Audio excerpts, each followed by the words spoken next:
Hello, everyone, and welcome to the webcast. My name is Christine Dorsey Davis. I'm the Executive Director of the Ohio chapter of the American Planning Association, and I am your webcast moderator. Today, we have a special webcast. It is called Planning Across Borders. I've been looking forward to this one. It is a joint collaboration over the next 2 hours of all kinds of great presentations, and we'll talk about that more in just a moment. In terms of some housekeeping items, if you have any technical questions, you can type those in the Q&A box. I will do my best to answer those. For content questions related to the presentation, again, just type those in the Q&A box. Because we have so many groups and presenters presenting today, and we have so many attendees on the line, it would help me if you could say either who you want to answer the question or which group it is that you're talking about. That would help me. So again, type those questions in. We'll get to them at the end during the Q&A. Up on your screen is a list of our 2025 participating consortium members. Thanks to all those participating APA chapters and divisions for making these webcasts possible and free to members. Today, we are sponsored by a collab between the APA International Division and the Sustainability and Resilience. There's a webinar series, which you'll hear a little bit more about, and it's a joint collaboration of divisions at APA. And we're so glad to have the SNR series with us, along with the International Division. Thank you for bringing this really cool session together. I know it was quite a lift to get all these groups together and at a time that worked for everyone. So today's session is worth 2 CM credits and 1 of the Sustainability and Resilience required AICP CM credits. So to log those credits, head over to planning.org, log into your My APA account, and from there you can search by the title or event number, both of which are on our website, ohioplanning.org/planning webcast. If you're on social media, be sure to like us on Facebook.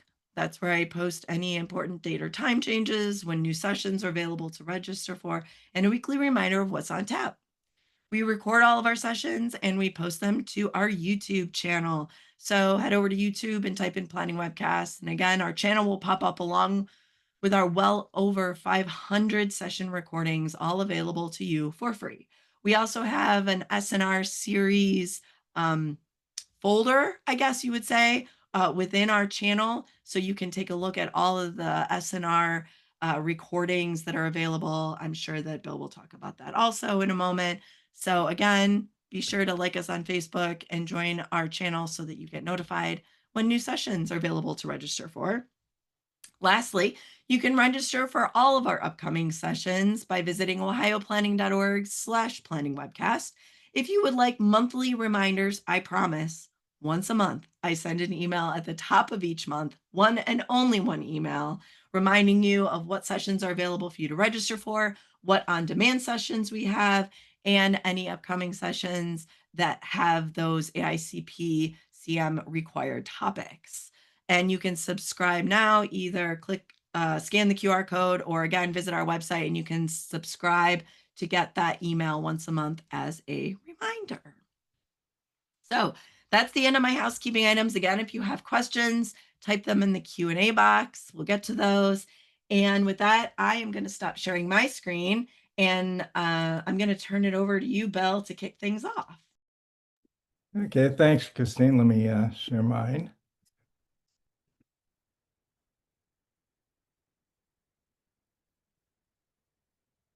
There we go. You see it? Well, I do not see it. You do not see it. Nope. Okay, hold on. There we go. Something's coming up. Okay. If you could put it into presentation mode. Beautiful. All right, Bill, take it away. Okay. Well, thank you, everyone. I think we have over 400 people registered for this webinar, and thanks for joining us.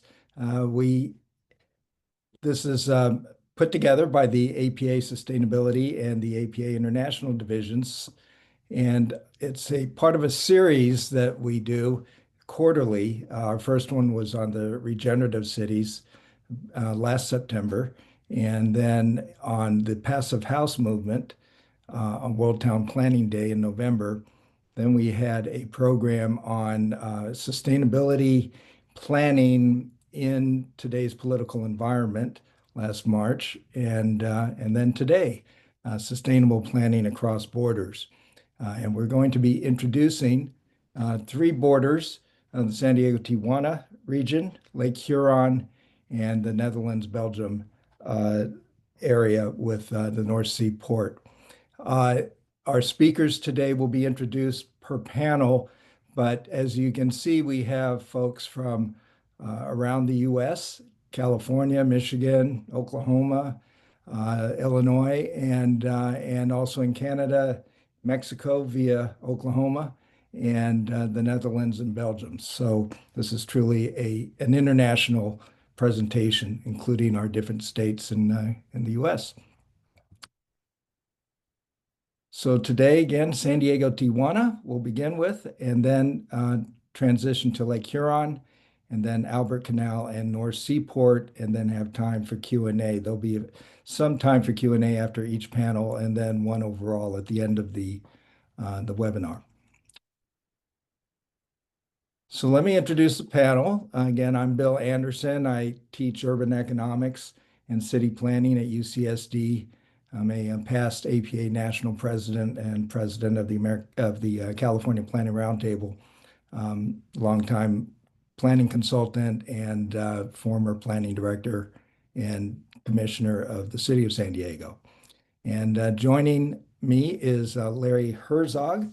And Larry is a professor uh, of design at the Design Lab at UCSD and a longtime professor uh, in urban planning at San Diego State University, where he has written, what, 4 books and edited as well up to 11 on border issues between the US and Mexico, with an emphasis on our region.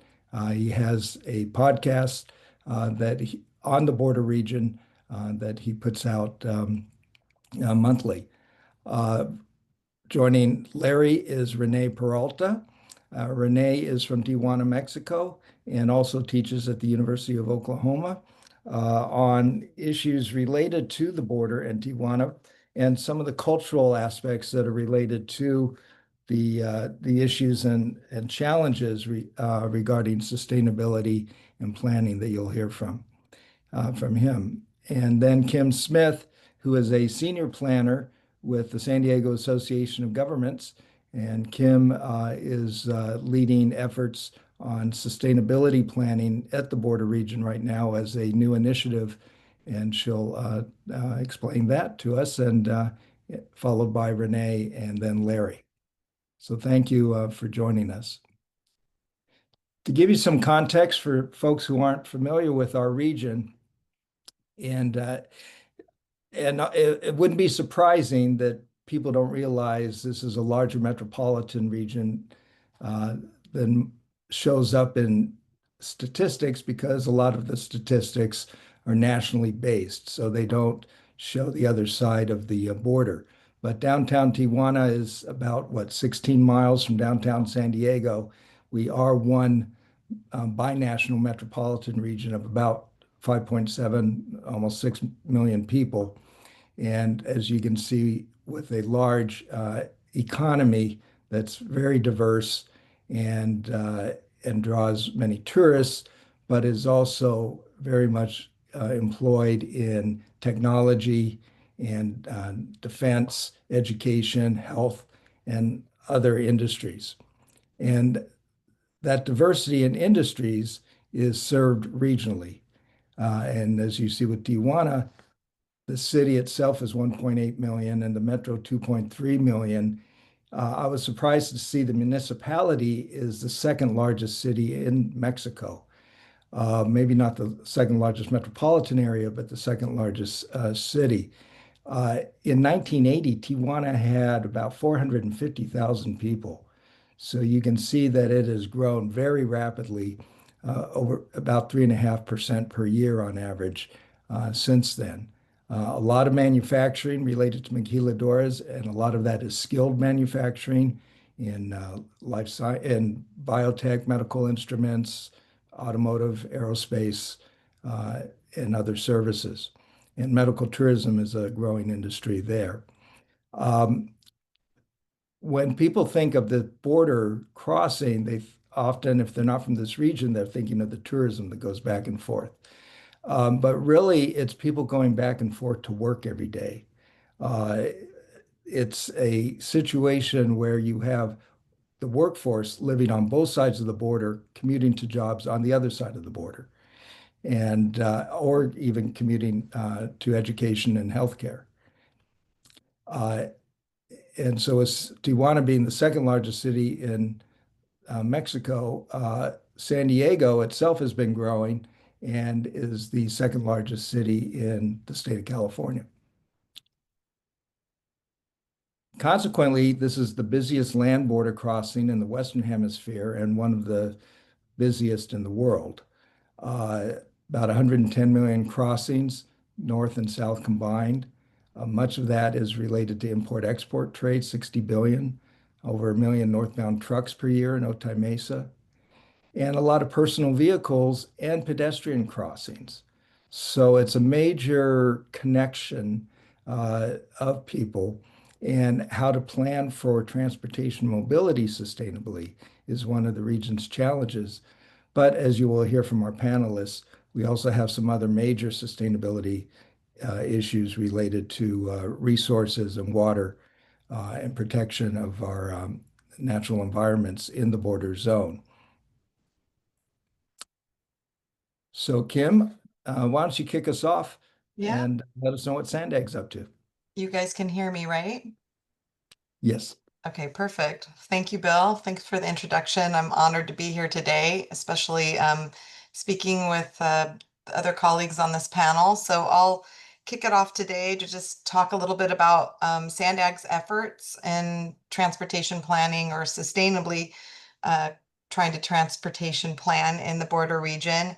So I'm just going to give a brief overview of what Sandag does in our region, touch base on some of our transportation projects, and then I'll wrap up and show you or talk about our exciting project that I'm leading, the California Baja California Border Resiliency Plan. So you can move to the next slide.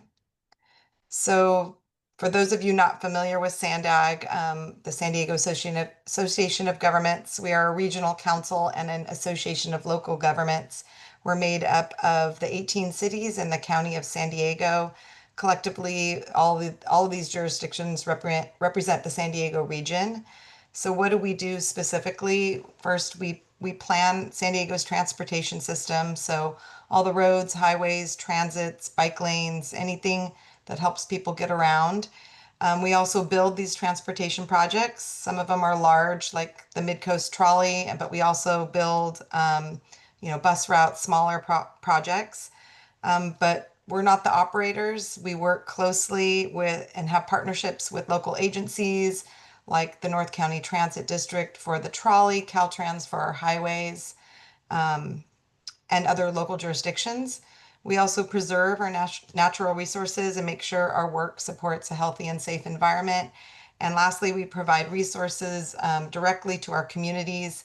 We have, for example, a free youth transit passes or funding to local jurisdictions to fix potholes or, to build more housing and much more. You can move on. So how does Sandag plan and coordinate those transportation projects sustainably within our binational region, understanding that there are differing policies, regulations, there's different finance structures, decision making and governance structures. And we all know it's not easy and it does take time. But Sandag has a lot of tools in our toolbox. First off, Sandag has a borders committee. We have a committee that advises our board of directors on interregional planning activities that impact our borders, our counties to both the north and east, also Mexico and our neighboring tribal nations. In addition, we participate in the U.S.-Mexico Joint Working Group, as well as the Binational Bridges and Borders Crossing annual meetings that cover projects, operational matters, policy exchanges, and technical information. And what Sandag is really good at is coordination. But when looking at our projects, some examples are shown on the screen. We like to take a region-wide approach, finding those sustainable solutions that fit into our existing network and making new connections where they're needed. The framework that allows us to do this or has allowed us to do this is the Border Master Plan. It's a comprehensive binational approach to coordinate the planning and delivery of land, ports of entry, and our transportation projects. And it involves over 40 agencies from both the US and Mexico at the state, regional, and local levels. And it looks, oh, I'm still on that slide, Bill. Okay, sorry. Yeah. It looks how we prioritize our transportation projects across the border and what the Border Master Plan brings as far as benefits. It provides continuity in decision making, binational collaboration of priorities, certainty for private section investment, value for seeking funding for project implementation, connectivity with greenhouse gas and vehicle idling reduction efforts, and sound data-driven and systematic planning processes and binational information sharing. And so just real quickly on the screen above are a showcase of our cross-border projects. Moving from left to right, the biggest one and the one you probably hear about the most is our new port of entry, the Otay Mesa East.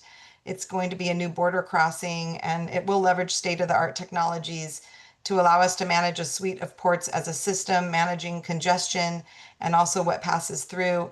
It's going to help reduce border crossing wait times, improve mobility and air quality, drive economic growth, and binational trade. In addition, we have projects like the Border to Bayshore Bikeway, which is currently 6.7 miles in construction, and that's connecting pedestrians and bikers traveling to and from the border from downtown San Diego to and neighboring communities. We're also studying the possibility of a future Purple Line that's going to connect the border with one of our biggest employment centers in the region. But this is a very long lead project. So in the meantime, we're still working on solutions that enhance mobility in the area sooner. We've got improvements to systems we already have, such as reimagining the layout and increasing the capacity at the San Ysidro Transit Center. And we're also looking at adding more travel options, such as more rapid buses, routes, managed lanes, and micro transit service areas. And all of these efforts integrate different modes of mobility, which help people and goods travel more smoothly throughout our border region. Okay, Bill, now you can move, There move we the go. slide. So that brings us to the project that I'm excited to highlight today, the California-Baja California Border Resiliency Plan. So as you can see on the photos above, our border region, we endure severe storms, flooding, extreme heat waves, wildfires, all of which are occurring more and more frequently. And on a daily level, our border communities are impacted by polluted air and water, the issues we are facing really within the Tijuana River watershed. And this is being made worse with extreme climate events. And so this brings us to this plan. In the fall of last year, Sandag was awarded a Caltrans Climate Adaptation Planning Grant to develop just that, a comprehensive plan to address climate resilience and impacts to communities hit hardest in the border region and the transportation network serving them. And so our plan wouldn't by any means start from scratch, but would build on many years of prior and ongoing work being led by our border region community leaders, agencies, stakeholders, and community groups. And the plan would act as a platform to pull all of this existing work that's being done together, identify ways we can partner on new strategies, and build towards more coordinated actions on environmental issues. So next slide. So as far as our project area goes, the plan focuses on the communities 10 miles to the north and south of the border from the Pacific Ocean east to the California-Arizona border. So it's a pretty big project area. Next slide. And so this slide depicts pretty much the how, what, and why of our plan. So if you're moving from left to right, so first we're going to be looking at how climate stressors such as temperature, precipitation, wildfire, and sea level rise, together with the effects related to air quality and water quality, are impacting our multimodal transportation infrastructure and the users within the border region. So to determine this is going to require robust research and analysis of what is currently being done and what is needed. And this requires strong binational coordination. And we're proposing to do this first through our grant partners, Caltrans and the Southern California Area of Governments and the state of Baja California. in addition to a newly developed interagency task force and a very robust stakeholder and public outreach.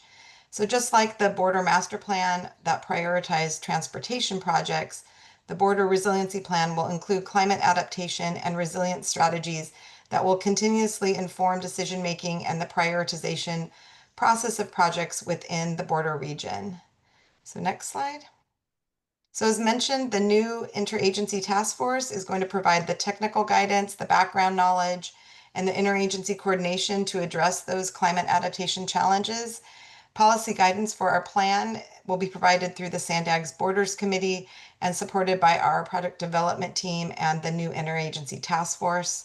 Membership of our task force reflects binational representatives from federal, state, local, binational, and tribal governments. And as I just mentioned, so much of our plan will consist of not duplicating efforts, but working with our existing environmental groups, our forums, task force, academia, nonprofits, our community-based organizations, and the private sector. In addition to getting input from the public, again, through a very robust public participation and community outreach effort. And next slide. And so these are our anticipated outcomes of the plan. So to identify those climate and public health stressors in the project area, to identify work that's currently being done to address these issues, including an inventory of those existing programs, planning efforts, data sets, and especially to identify those data gaps. And it will also include an interactive spatial mapping component. It will provide an assessment of our climate vulnerabilities and challenges impacting those border communities and our transportation network.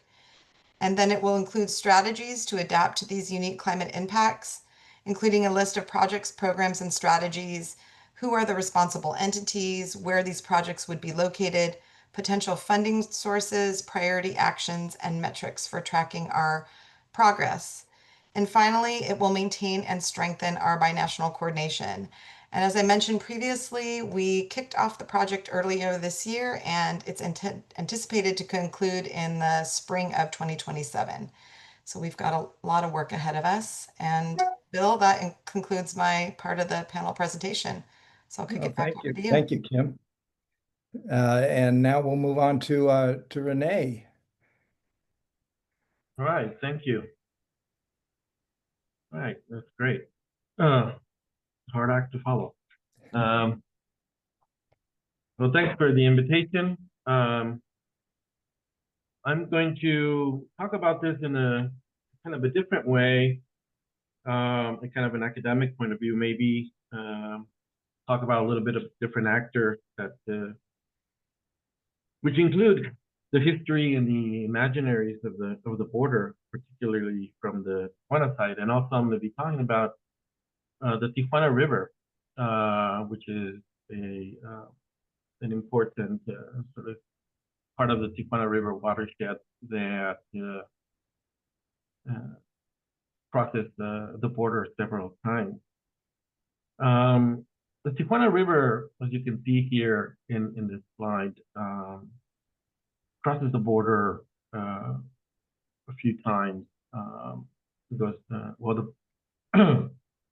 and it's in Tijuana, it's divided into three kind of what I call ecologies. So the Alamar River, or the Arroyo Alamar, a concrete canal in the middle of the city, and then eventually turns back again into kind of a natural estuary along the border coast.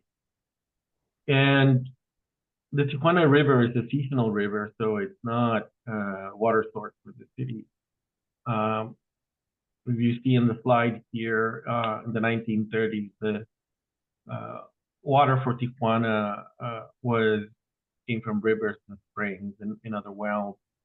In the 1930s to the 1970s, there was a dam built, the Rodriguez Dam, which was the main source for the city. The city had a few thousand inhabitants. But by 1975, there wasn't enough water just with that dam. So the Colorado River Aqueduct became the backbone supply. And that is water that is brought in from 100 kilometers away. And you have to remember that the Colorado River also is a water source for many American or U.S. cities. The 1980s, there's the Carrizo Dam was added as a supplemental reservoir, but not enough to replace the dependency on the Colorado River, which is about 95%. 95% of the water is piped in from the Colorado River about 100 kilometers away from the city. So this is a very important aspect of the future of this place. Next, please. This is the just an image of what the aqueduct looks like. This is coming from the east side of the city of Mexicali, which is 2 hours drive east from the city of Tijuana, and it goes over a mountain range called La Rumorosa. So you can imagine the difficulties in the infrastructure that had to be put in order to bring water to the city that has roughly about, Bill said 2.3 million people, but I think we're close to the 3 million mark, I would say, as a citizen of the city. Historically, the Tijuana River shaped the urban growth of this area. In the early 20th century, there was some floods affected what was called the Agua Caliente racetrack, which actually brought a lot of the economic life to this area. And it was one of the first major modern racetracks in the world. Got washed out by the river a few times, and so they had to really pushed for the building of the dam more than anything. Later, in post-war urbanization, put pressure on the riverbank. And in the 1980s, the channelization of the river into a concrete altered the relationship between the city and the water. So there were 3 important stages: one, flooding, and then creating the canal to, in a way, control that flooding, and also creating almost a new downtown for the city, and eventually also the Alamar. Later, with population growing, the encroachment of housing in that part of the river. Next. So since 1944, there are 2 agencies have treaties that have managed the shared rivers. But the Tijuana River remains a site of kind of persistent disputes. Flood control, sewage treatment agreements exist, yet both sides still struggle with responsibility for pollution and infrastructure until today, as you would see in the news lately. Next. So let me go from east to west. I'm going to go from the east of the city all the way back to the coast. And I'm going to start with the Alamar Creek, which is located on the eastern side of the city of Tijuana. And it's one of the last remaining riparian forests in the watershed. It's of the 10-kilometer green border that we had a few years ago, there's only 3 kilometers left. And it connects the urban area with the Tijuana River channel. So it provides biodiversity and recreation for nearby communities. However, the space is under pressure from industrial and residential expansion. Next. So for over 15 years, NGOs and community groups have fought to preserve the Alamar natural area. However, the rapid urbanization of the city, the concrete channelizing of the river, and construction debris from a lot of the residential economic sort of development that's going on in the city in the last, I would say, 10 to 15 years, have threatened to erase it. You can see here in this image. I don't know, Bill, if you want to hit the space bar, it'll have some lines showing some of these areas. So that is debris that is from the local construction sort of sites in downtown, the city just basically dumping. Next one, hit it again. And then, of course, the encroachment of housing units into the Alamar. And finally, one more time, please.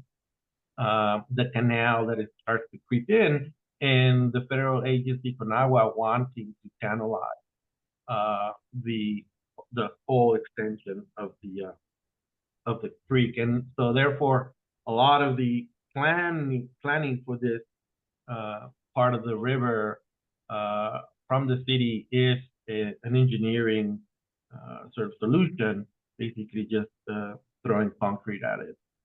Next, please. So the Alamar is a consistent landscape, and this is some of the type of the work that we do with our students in landscape architecture, urban design, urban planning, architecture, etc., in different institutions when they come to Tijuana.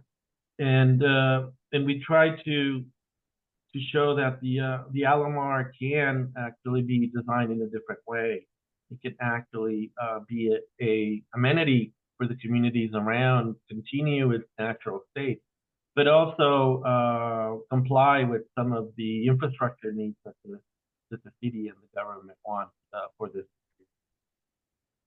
Next. Now, next to the going west and next to the Alamar, we have the Tijuana River Canal. So after some devastating floods again in 1965, and during a major federal program to sort of industrialize the border area, authorities prioritized flood control and canalize the river through to downtown Tijuana.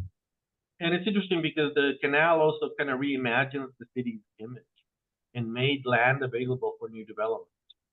However, since the 1980s, it has also served as a sewage corridor more than anything. So it did function as flood control. Unfortunately, it didn't do more than that. But it did create a new version of downtown where we have the economic and political center of the city today. Next. So what are the challenges here of the canal? So today, it has challenges, but it also has an opportunity. It is a health issue with binational consequences, but it could also host a new type of infrastructure. We've been looking at, can it become a solar farm? Can it actually have solar panels that create solar energy? You know, we made a study that if we would be able to put solar panels on top of the canal, or at least on the edge of the canal, it could create a 90 megawatt solar farm for the city. Or it can also be reclaimed as public space, a much needed public space. So the canal is stuck between, future. It's an infrastructure waiting for a new meaning, for a new way of envisioning these types of infrastructural projects. And finally, we have the estuary. So therefore, this water that comes through the Tijuana River Canal ends up a lot of it in the wetlands and in the estuary. It is the Tijuana River Estuary is the largest remaining coastal wetland in Southern California. It's very fragile, but it's also a place that is militarized because it's the border. It's also changed by the shape of the urban growth of both cities. And historically and recent land uses have significantly reduced its habitat, but yet it remains vital for the biodiversity of the area. And finally, in summary, the Tijuana River has three phases. The Alamar as a contested ecology, as we saw, the canal as an engineered infrastructure, and the estuary as a fragile ecosystem. So together they show us that there's no single model for rehabilitation in urban river or rehabilitating an urban river. Each stage, I think, requires different strategies. And perhaps we should be thinking instead, not the way I presented, but thinking from coast inward, where restoration, flood control, and open space are prioritized before our urban network. Thank you very much, and I'll hand it over to Larry. Yeah, thank you, Renee. And by the way, I forgot to mention, but San Diego Tijuana is a very diverse uh, ecosystem. And on the U.S. side, San Diego County is the most biodiverse county in the continental United States. And so, and that goes across the border as well. So it's all one ecosystem. And how to plan for that is a challenge and has social implications that Larry will talk about. Thanks, Bill. And thanks to Kim and Renee for two really terrific presentations. So Renee was saying that it was a hard act to follow. So now it's too hard, too difficult acts to follow. But I'm happy to frame the conversation.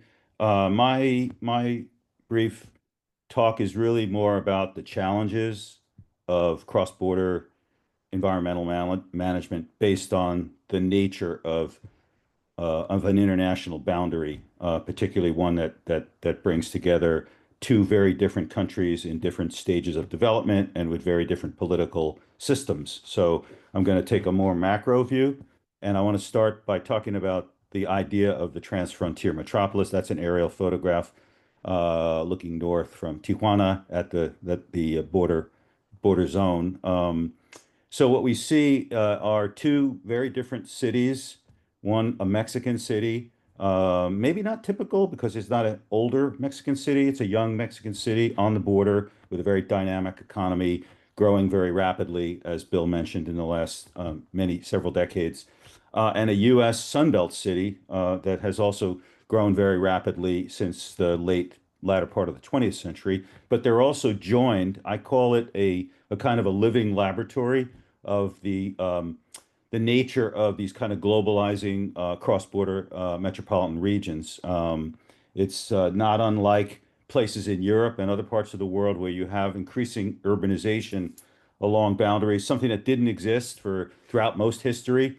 Most of the major cities were closer to the centers of countries or near the capitals, but the idea of urbanizing the border is only a more recent phenomenon, late 20th century, really, and into the 21st century. So we are San Diego Tijuana is an amazing laboratory of the dynamics of globalization, and how to manage urbanization around a boundary is a great challenge. And we're really fortunate to have people like Kim who are working on these solutions, and people like Renee who are studying the details. One of the biggest challenges on the border is the uncertainty of the border because of this problem that scholars talk about, which is called the sort of debordering versus rebordering debate. So there's a sort of, international debate about should we even have borders in an increasingly globalizing world with so much cross-border trade. Bill talked about the nature of the cross-border economy in San Diego, Tijuana. This is true all over the world. And not only trade, but we have people traveling across the border for work. Bill did mention shopping, which is another important phenomenon on our border region, people crossing to purchase things. So we have a very dynamic uh, spatial system of exchanges, of daily urban exchanges, which leads some people to believe that maybe the border, the political meaning of the fence or the wall, should be de-emphasized in this global era. But there are other forces that really want to reborder the region, to impose national sovereignty. And one of the things I did was to track the history of debordering and rebordering in our region to show how there was a period starting in the 1960s and 1970s when the emphasis in the San Diego Tijuana region was much more on cross-border cooperation, building infrastructure toward the border, accelerating trade. Maquiladoras were growing. There was a second border crossing built, and then a third one in the process of being planned. And that the sort of highlight of that era was the 1990s and the North American Free Trade Agreement. Then there have also been periods of rebordering. The big one was in the early 2000s after 9/11 occurred, the creation of the Department of Homeland Security, the idea that the border needed to be rethought and to have an entire government bureaucracy that would police it and control what happens there, and to sort of change this momentum that had built up during the 1990s of the North American Free Trade agreement and all the trade and activity along the border. And that lasted for about 10 years until or around the 2010 teens, when in Tijuana, the city realized that it needed to build its own economy and started to create a set of economic activities, including around downtown, local food, cuisine, different crafts. So sort of the economy that was building back toward the idea of a cross-border relationship and people coming into Tijuana for different reasons. And then we've kind of gone back and forth over the last 15 years. Part of it has to do with the politics of the border and different administrations having different ideas about immigration and asylum and other families, cross-border families, and how you treat that. So it injects a lot of uncertainty into our region, which is rather sort of ironic in some ways because the rest of the world is continuing to globalize, and we see this, for example, in the way we communicate. The internet and social media is a completely borderless, globalizing international phenomenon. There are a lot more entities that are being created to put together cross-border agreements in trade. There are political organizations that do this, especially in Europe, but also in other parts of the world. And we've increasingly become, transnational consumers. Bill, if you could slow down a little bit on the movement of Sorry. slides here. I know I mentioned Pechacucha, but anyway, we live in a world in which the way we consume is often based on international modes of thinking, and the way we travel is also very much cross-border. You can go to the next slide now. Thanks. But getting back to the border, one of the things that I think is important that I've written about and other people have commented on is that in the end, these micro situations like the problem of what are called renegade sewage flows from Tijuana into San Diego, in the end, they're not only going to be involved decisions that are made by the local municipalities and counties and even states, but it actually often takes agreements between the two national governments to implement these important environmental management decisions, because whatever resources you have are within your own sovereign nation state. And so the national government has to sign off on any decision about those resources. And in Europe, they've referred to this as small foreign policy. So we really have to think globally, even when it comes to making these important decisions, and hopefully the governments can join together to do this. Next slide.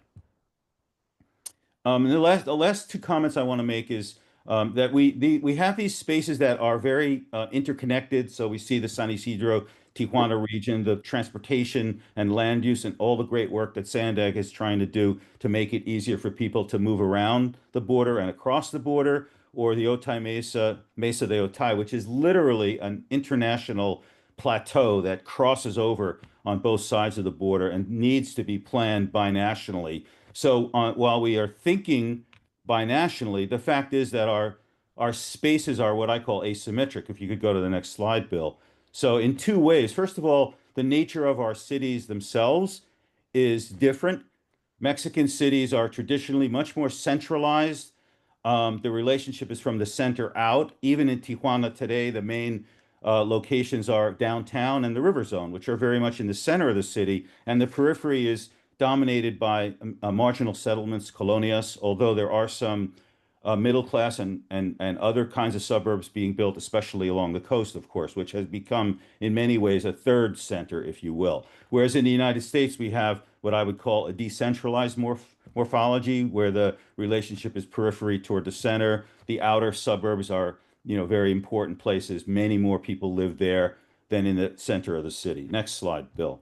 And there's also differences in how our national political systems are organized. The United States is far more decentralized than Mexico. We have traditions in our country about local jurisdiction. Planning is very much a locally based entity that was defined legally in the early part of the 20th century. It gave the power to plan land use two local governments. States are important too in terms of environmental management and in terms of regional planning and transportation. And we have a kind of meritocracy or civil service system that's been in place for a long time. Mexico is a much more centralized country. The power to make decisions is in the federal government and state government, although that's changing. Traditionally, local governments were very weak compared to the governors that had much more power, and the national government had much more power. So Mexico City makes a lot of decisions that affect Tijuana, Mexicali. The state government also makes their plans, for example, the major urban plans traditionally for many years come out of the state and not the local government. Increasingly now, there was a switch in the 90s, and there are local government planning agencies that are more important. And traditionally, Mexico had a kind of what's called a patron-client tradition, where each sexennial or 6-year government would bring its own workers in different administrative positions. That is also changing, I should point out, but it is part of the history of Mexico's decision-making process. So it's important for us to understand these different political systems that operate in and around the boundary that affect how we come together and how we're able to make decisions. Last slide. And finally, the last thing I want to say, which is obvious, but I think important to point out, is that places like San Diego and Tijuana are these cross-border interactive spaces. I talked about the idea of this sort of transfrontier metropolis, but there are also places that are, profoundly unequal. Tijuana has serious socioeconomic challenges in infrastructure. There are places in Tijuana to this day that are the colonias that are, lacking in basic infrastructure like water and sewerage, less even electricity in many cases for the newer colonias. Much higher unemployment and underemployment rates, precarious settlement patterns, as you see in that photograph above, which I took a long time ago, but there are a lot of settlements in places that would not be allowed on the U.S. side of the border, on steep sloping hillsides. Renee showed photographs of the Alomar Creek and some of the development that's occurring on steep sloping hillsides around the creek, and also infringing on the ecosystem itself.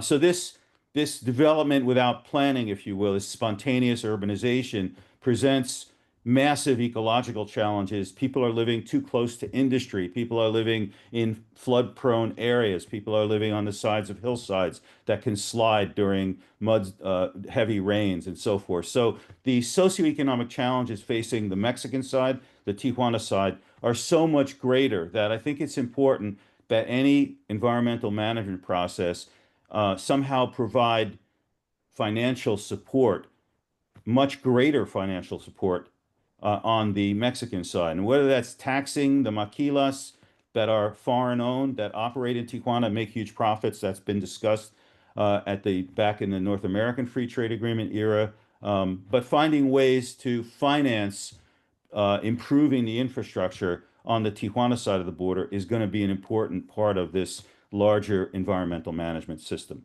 Thank you very much. Yeah, thanks, Larry. And that's a great summary of the challenges we're facing. As you can see, sustainability is very much tied to infrastructure, but our systems and ways we finance and the inequities between the two sub-regions of our binational metropolitan region creates a challenge to implement what we want to implement for good planning. And I guess I'll just ask one question, and then for time, we'll move on to Lake Huron. But given all of this that we've discussed in the last half hour,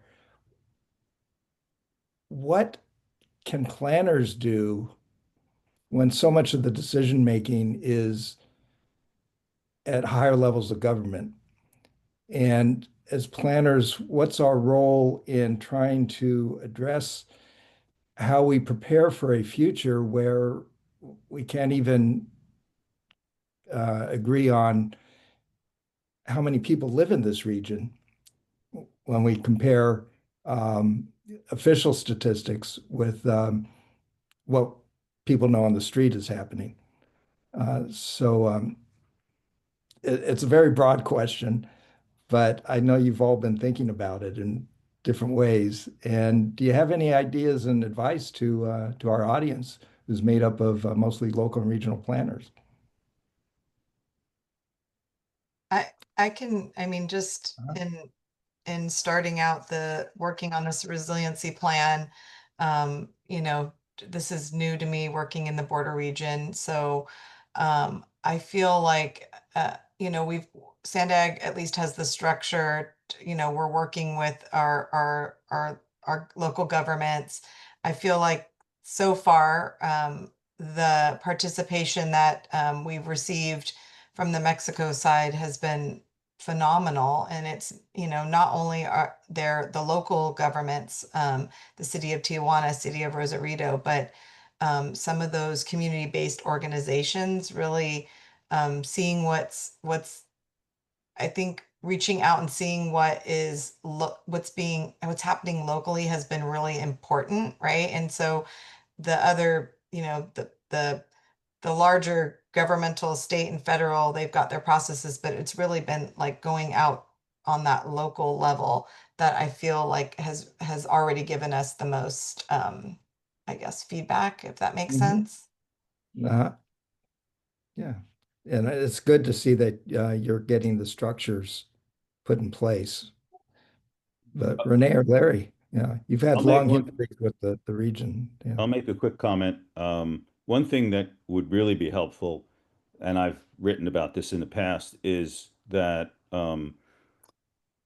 following the European community's approach to cross-border planning, where they actually have agencies like the Council of Europe that create entities that have decision-making power, legal decision-making power. We need a cross-border entity on the U.S.-Mexico border, or let's say like a San Diego Tijuana planning entity that actually would have legal jurisdiction to make those decisions.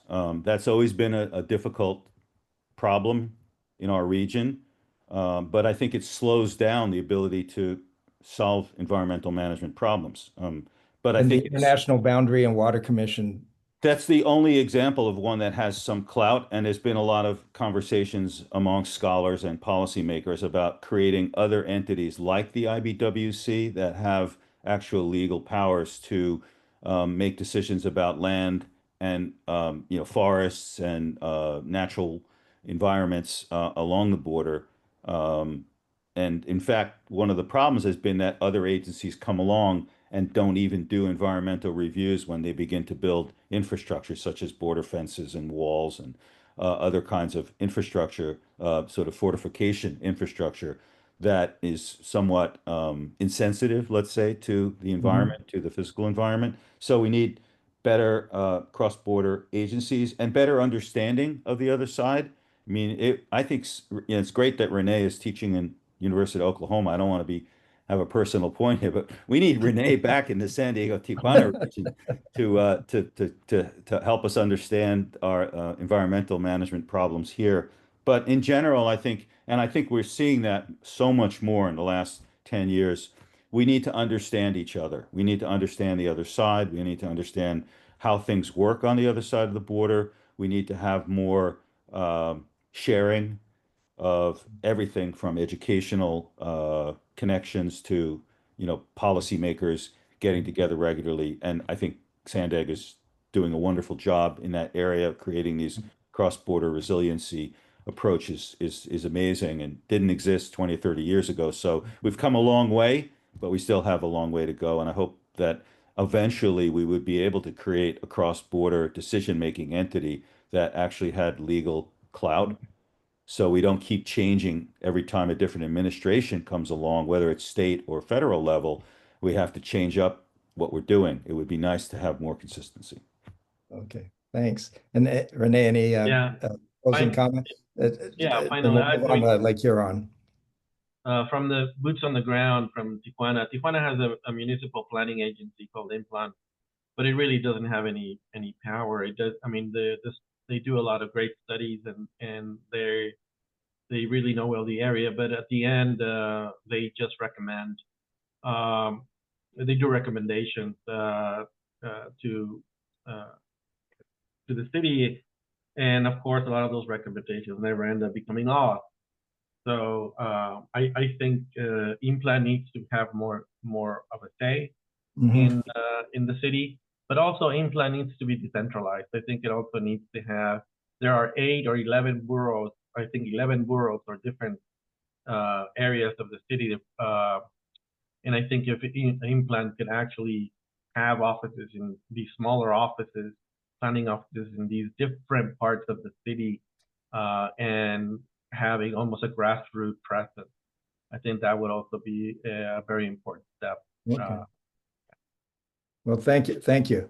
And thanks to you all. And now we're going to move on to a different context and the role of NGOs working with smaller jurisdictions throughout a much larger region. Abigail.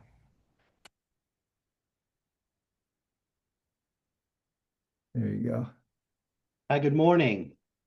Well, I guess happy Friday. Where not everybody's enjoying a morning. Some real early morning and some later in the day. As Abby gets this slideshow up, I guess I would just like to start briefly by thanking the APA for inviting us to participate in the Sustainability Planning at the Border webinar. I'm Patrick Harity, the Executive Director of the Community Foundation for Northeast Michigan. I get to serve as moderator for this segment. And with me today are 2 fabulous colleagues, Samantha Nellis, who's the Director of Conservation Science with Huron Pines in Michigan, who will ground us in the history and the unique ecological features of the Lake Huron region, and Stuart Reed, the Executive Director of the Community Foundation for Grey Bruce, in Ontario, who will bring the Canadian perspective and also share the hows and whys community foundations are uniquely connected to this work. At its core, Lake Huron Forever is built on a simple but powerful idea: engage communities, activate local solutions, and sustain a healthy Lake Huron forever. That's the vision guiding everything you'll hear today. And it's a vision rooted in communities on both sides of the border, working together to protect the water, the habitat, and well-being of people who call Lake Huron home.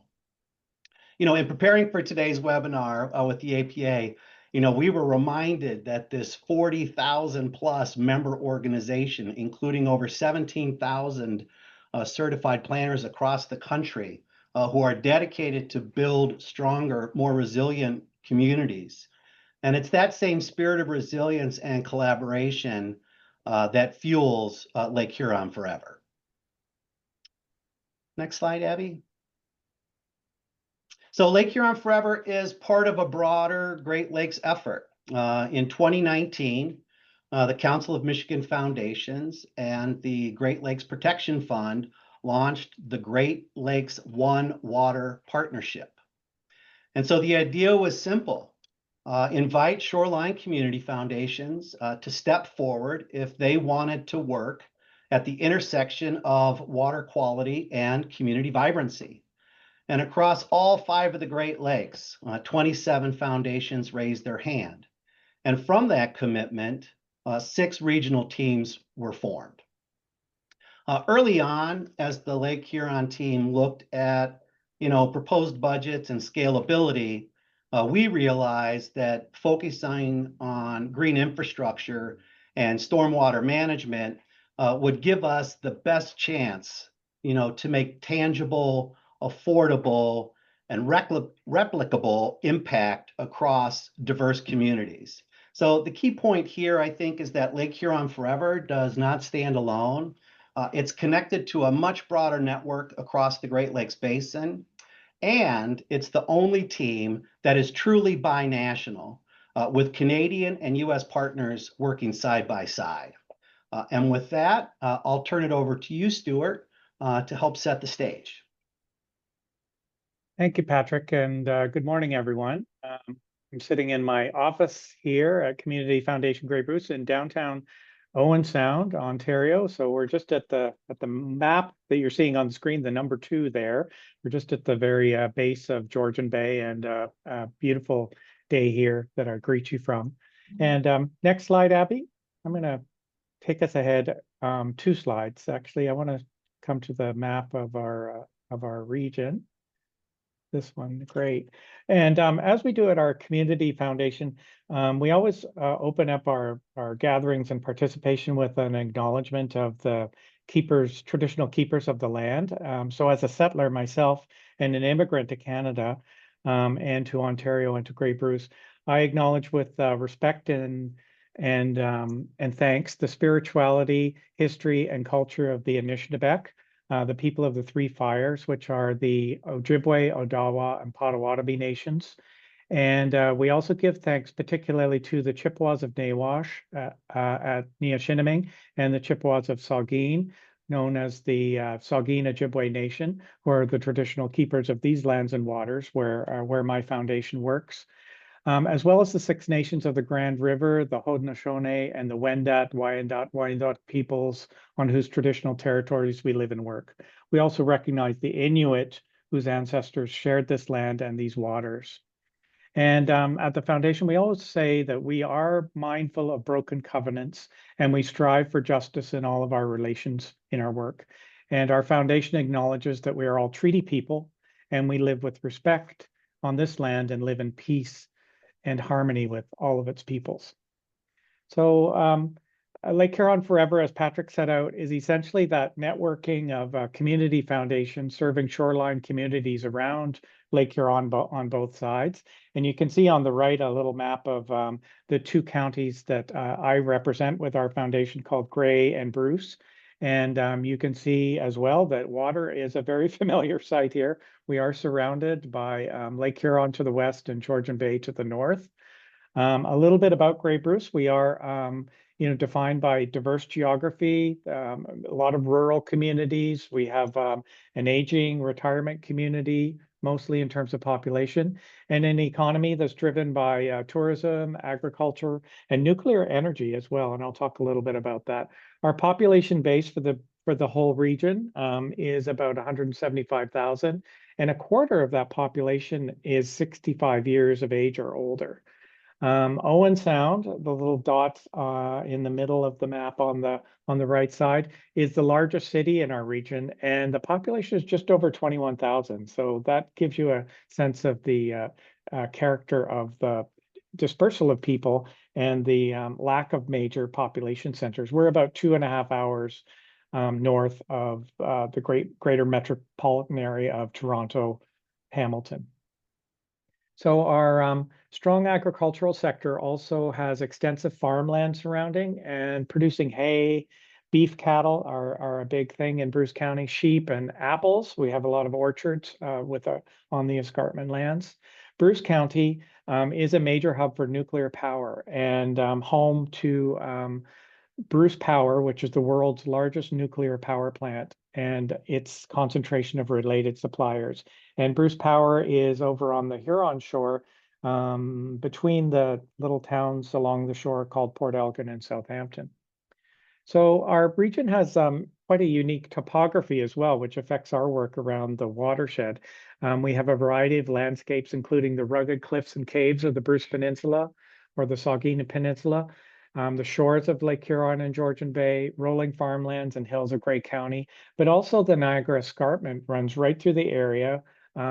It starts at Niagara Falls, it comes right up through central Ontario and crosses from Tobermory, the tip of the peninsula there, and continues on the American side over near Alpena. And we've visited some of the natural preserved areas on that side of the border as well.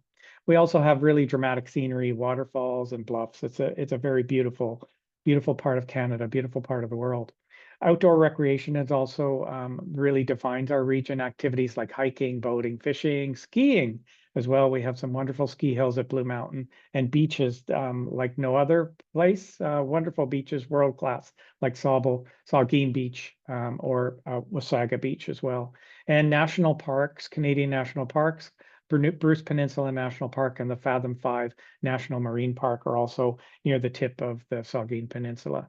Tourism, of course, is associated with those park activities and our region. We draw over 2.5 million visitors annually, and tourism is a major economic driver as well, supporting businesses, and there's accommodations and restaurants and unique shopping as well. So I say all this because I think our network in Lake Huron Forever, the association between community foundations, what I'm describing is not that dissimilar from our friends in Michigan, and Patrick's nodding, and that's something we come back to again and again. It's a very familiar territory when we visit each other. And next slide, Abby. I just wanted to talk for a minute about community foundations and that model. And I know many of you are familiar with it. I hope there's one proximitous to your work in your community. But a community foundation is a locally run organization that supports charitable activities within a specific geographic region by building and maintaining endowment funds. Essentially, that's what we do. We also act as a bridge between local donors and organizations. We pool donations into permanent funds where the income's distributed as grants back to community to address community need. And our foundation, like all the others, is governed by locally by a volunteer board of local leaders. Community foundations use our deep knowledge to provide leadership, information, and funding to improve the quality of life in our communities for both current and future generations. So key roles, we're about endowment building, as I mentioned, establishing permanent funds that are there for the long range. We invest in perpetuity, so we're thinking about well-being in future terms. We are a grant maker, so we're working very hard to support the local charitable sector and those people that are out running programs and services that really benefit people with need in the community. But that spans into sectors like health, environment, arts, and education as well. And again, we're a very trusted entity, and community leadership is a big part of what we do as well. We use our perspective and networks to address issues, to champion solutions, and lead conversations on community priorities and collective action. And those types of models of bringing people, disparate groups around the table to discuss solution making is something as well that is in our wheelhouse and that Lake Huron Forever really builds its work around as well. And we facilitate philanthropy. We're connecting people that are trying to do something with impact with their wealth, and we provide them with information and the mechanisms to make that happen today and for the future as well. So just a couple of stats about our foundation particularly. We were established in 1994, so we're about 31 years old. We manage about $25 million assets under management. And we're supported and mentored by a network of collaboration across Canada. There's 208 members of our Community Foundations of Canada, and we really benefit from that collegial network and the furthering of our work with the knowledge and support of so many peers. And like all community foundations, we do pride ourselves on being apolitical, and our ability to bring those voices around the table to discuss well-being is really key. And I say that again because it's really a lot about how our Lake Huron Forever organizations had impact. So that linking between philanthropy and conservation is one of our goals. We'd really like to see our foundations armed with more endowed funds that are going to help the type of work that we are going to describe this morning that Lake Huron's been doing in our watersheds. We'd like to make use of our grassroots connections of community agencies, and we know them all through our granting activity, and particularly those involved in water management. We want to bring them around for greater collaboration and sharing of knowledge and best practices. I think a lot of our work in Lake Huron Forever too, we're really holding space for innovation and new ideas in relation to our action agenda. And that's a really important role. And the trusted kind of shepherding, mentoring aspect of our community foundation network is really key to making that happen. So yeah, I think that there's a lot of kinship between the founding foundations that brought together Lake Huron Forever in Alpena, Bay City, and Owen Sound. And our little group is expanding year by year. We've taken on Sunset Community Foundation, which represents Grand Bend. We have interest from Wasaga Beach and Muskoka, and And on the Michigan side, we're continuing to evolve partnerships through our pledge program, which we're going to talk about this morning too.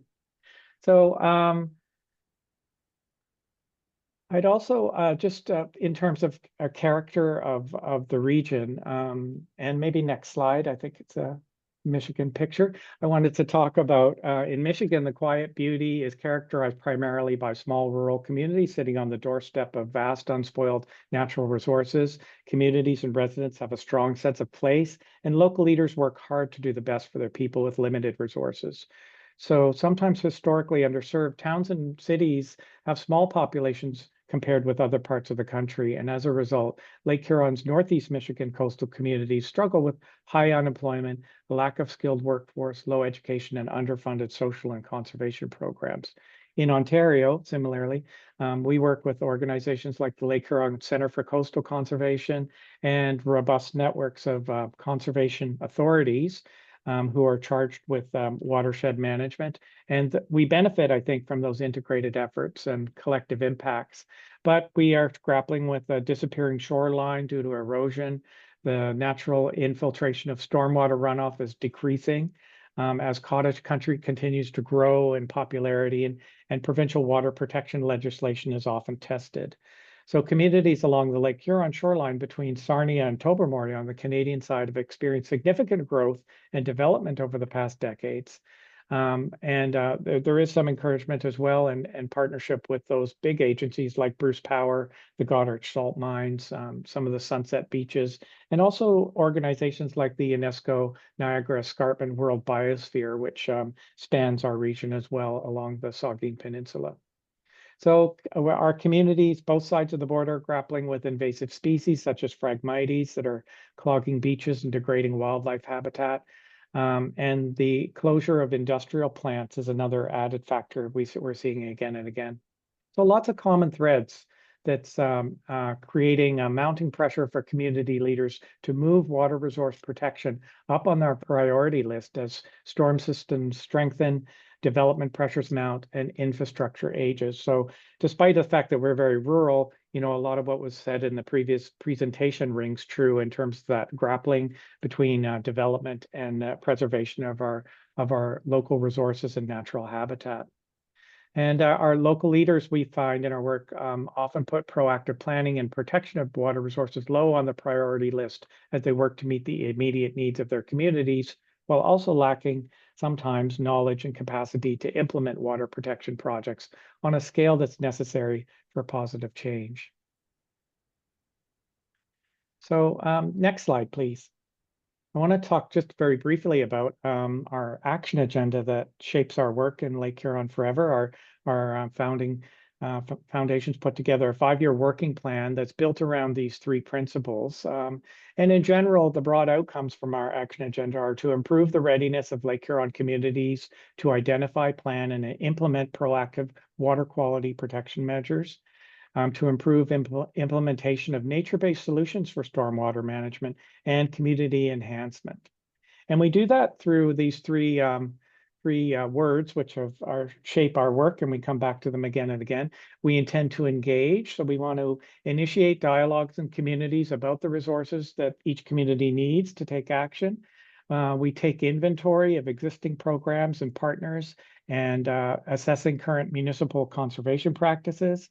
And Lake Huron communities have initial information that we want to make sure that Lake Huron communities have the initial information they need to start taking steps toward Great Lakes protection.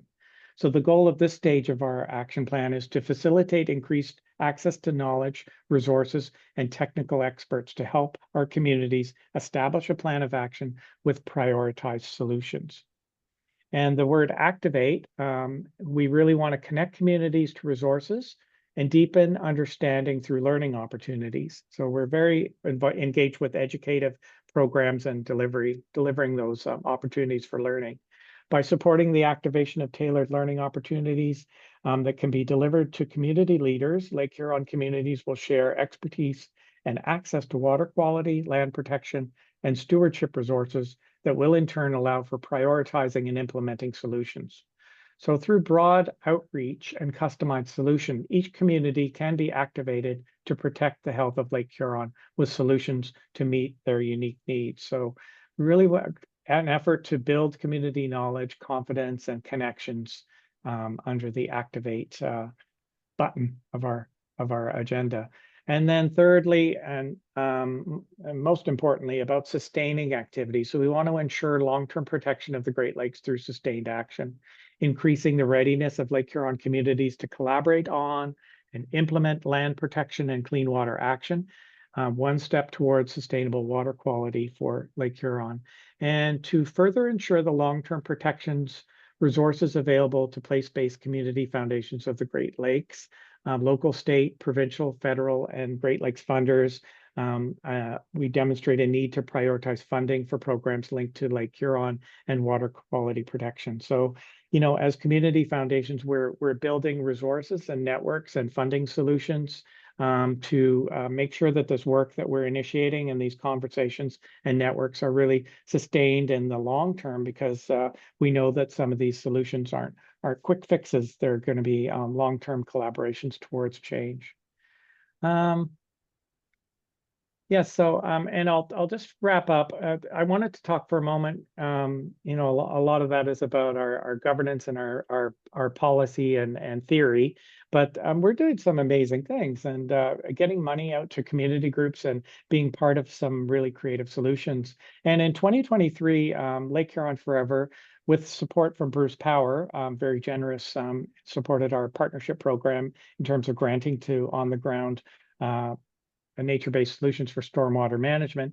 We funded this regeneration project in the backyard of a local school, Peninsula Shores District School in Wyerton, just about 45 minutes from where I sit this morning. And it's a demonstration site for a concept melding the tiny forest principles of the venerated Japanese botanist Akira Miyawaki with an ancient drainage method, a bioswale, literally a living ditch to regenerate urban wastelands and manage water runoff. So this was, again, the partnerships are really emblematic of the way we've been working. It was designed and envisioned by Regenerate Grey Bruce with the assistance of the Greenbelt Foundation in Ontario, the Wyerton Rotary Club, a service club locally active, TD Friends of the Environment Foundation, so a national bank, Lake Huron Forever, alongside, you know, many more community partners and volunteers. So they really turned a soggy schoolyard into this amazing miniature forest. And next slide, Dabby, is a little bit more of a diagram of the way the bioswale works. The goal of the tiny forest is always to create a canopy layer, a medium tree layer, and then a subtree layer and a shrub layer, all with native species of plants, shrubs, and grasses to create complexity in a new forest ecosystem and give a lifeline to biodiversity. So lots of plants and animals and interlopers will enjoy this tiny forest as it grows over the years. So biodiversity, of course, encompasses flora and fauna, but can also refer to essential living systems, such as the soil food web, pollinators, and the network amongst the trees that are built into the tiny forest. So in addition to demonstrating solutions for biodiversity and the climate crisis, the project co-benefits also include demonstrating a natural or green infrastructure stormwater management opportunity. So this has been really celebrated locally, and a lot of people have learned about such a simple nature-based solution could be developed for many other sites. We're resolving an issue with soggy turf in the ditch next to the school's running track, so improving kids' access to the playing fields and the usage at the school site. There's new shady spots for us hot days. And we really utilized the volunteerism from the school. So a lot of the students, you'll see one young guy on the berm there. The students were engaged in the planting and also in the ongoing tending of that tiny forest on the site. So that was a really great educative, proactive way to bring in youthful engagement and commitment to the project. So it's a wonderful thing. It links land use, nature, and planetary boundaries, concepts of traditional climate action, creating agency in our rural area with youth. So it was a really great educative, hands-on project that engages networks and brings in that youthful participation in our work. And at Lake Huron Forever, we're really excited about that ongoing engagement. And very recently, the Alcona Community Schools in Michigan became our first Lake Huron Forever school, and have worked very closely with the Pledge program, which my colleague Samantha is going to talk a little bit about in her presentation. So thank you so much. Thanks, Stuart. Yeah, hi. As Patrick mentioned at the beginning, my name's Samantha Nellis. I'm the Director of Conservation Science at a Michigan-based conservation nonprofit called Huron Pines. My background's in ecology and environmental science, and I work with our staff here to implement habitat restoration and stewardship projects, from reconnecting rivers to controlling invasive species. Traditional service areas in Northeast Lower Michigan. It's on dark green on that map on the screen.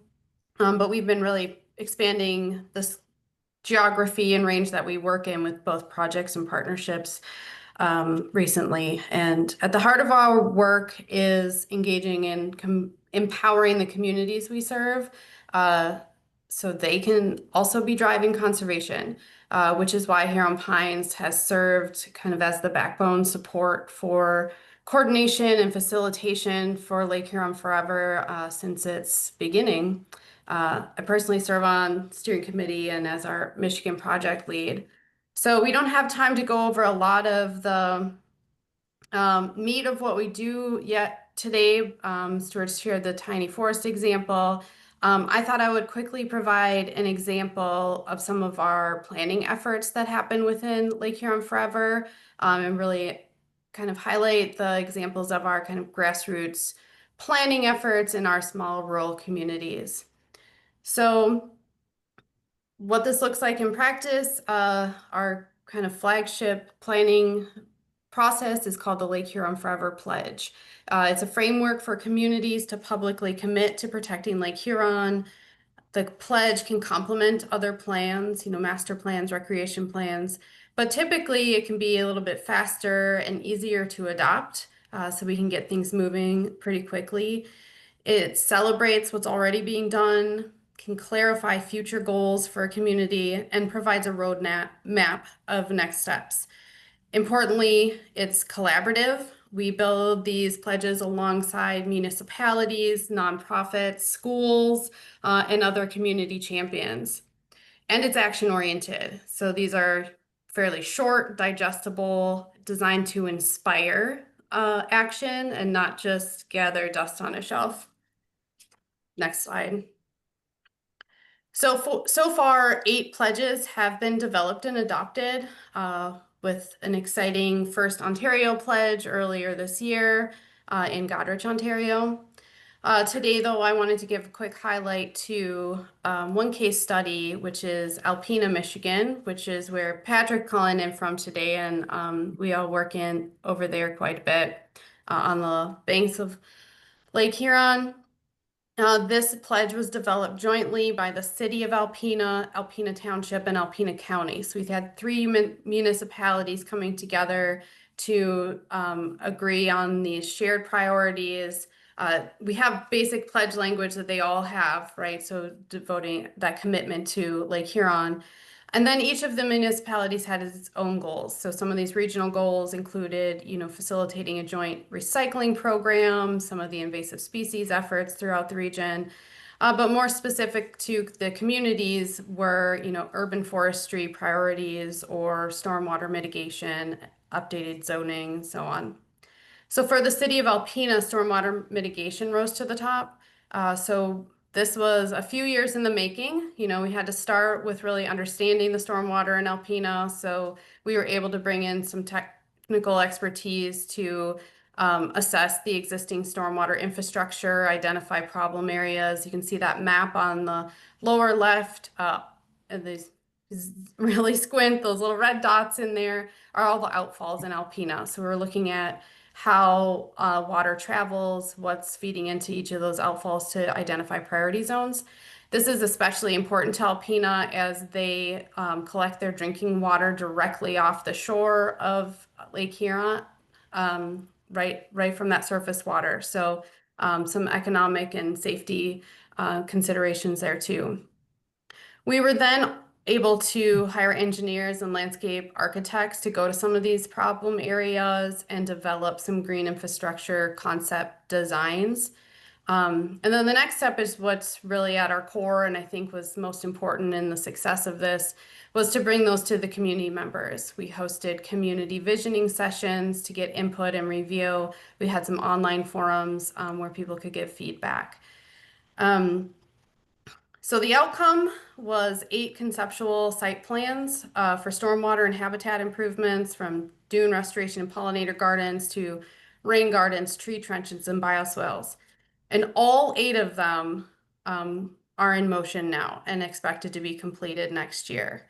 So for a community of about 10,000, this represents a big step forward and shows what's possible when you can get that backing from the community and you have that municipal nonprofit support working together. Okay, next slide. Thanks. The other one that I wanted to highlight is from the township of Alpena. The township's roadmap included a focus on native plant restoration, invasive species control, and quite a bit of zoning and planning updates. So Huron Pines, along with the Northeast Michigan Council of Governments, our local planning entity, which covers hundreds of municipalities, have been working with the township to build out a natural features overlay district as one example of these. This group probably largely is aware of these, but if you don't know, a natural features overlay district is a zoning tool that sits on top of existing zoning. It doesn't change the underlying zoning like the residential commercial districts, but it can add extra rules to protect sensitive features such as wetlands, floodplains, critical habitats. In this case, the township has a lot of water features, Lake Huron, Thunder Bay River. And after a review from our state regulatory agency, the setbacks on those are less than ideal. So that was definitely a top priority to kind of rethink how we do setbacks in those shoreline and riparian areas.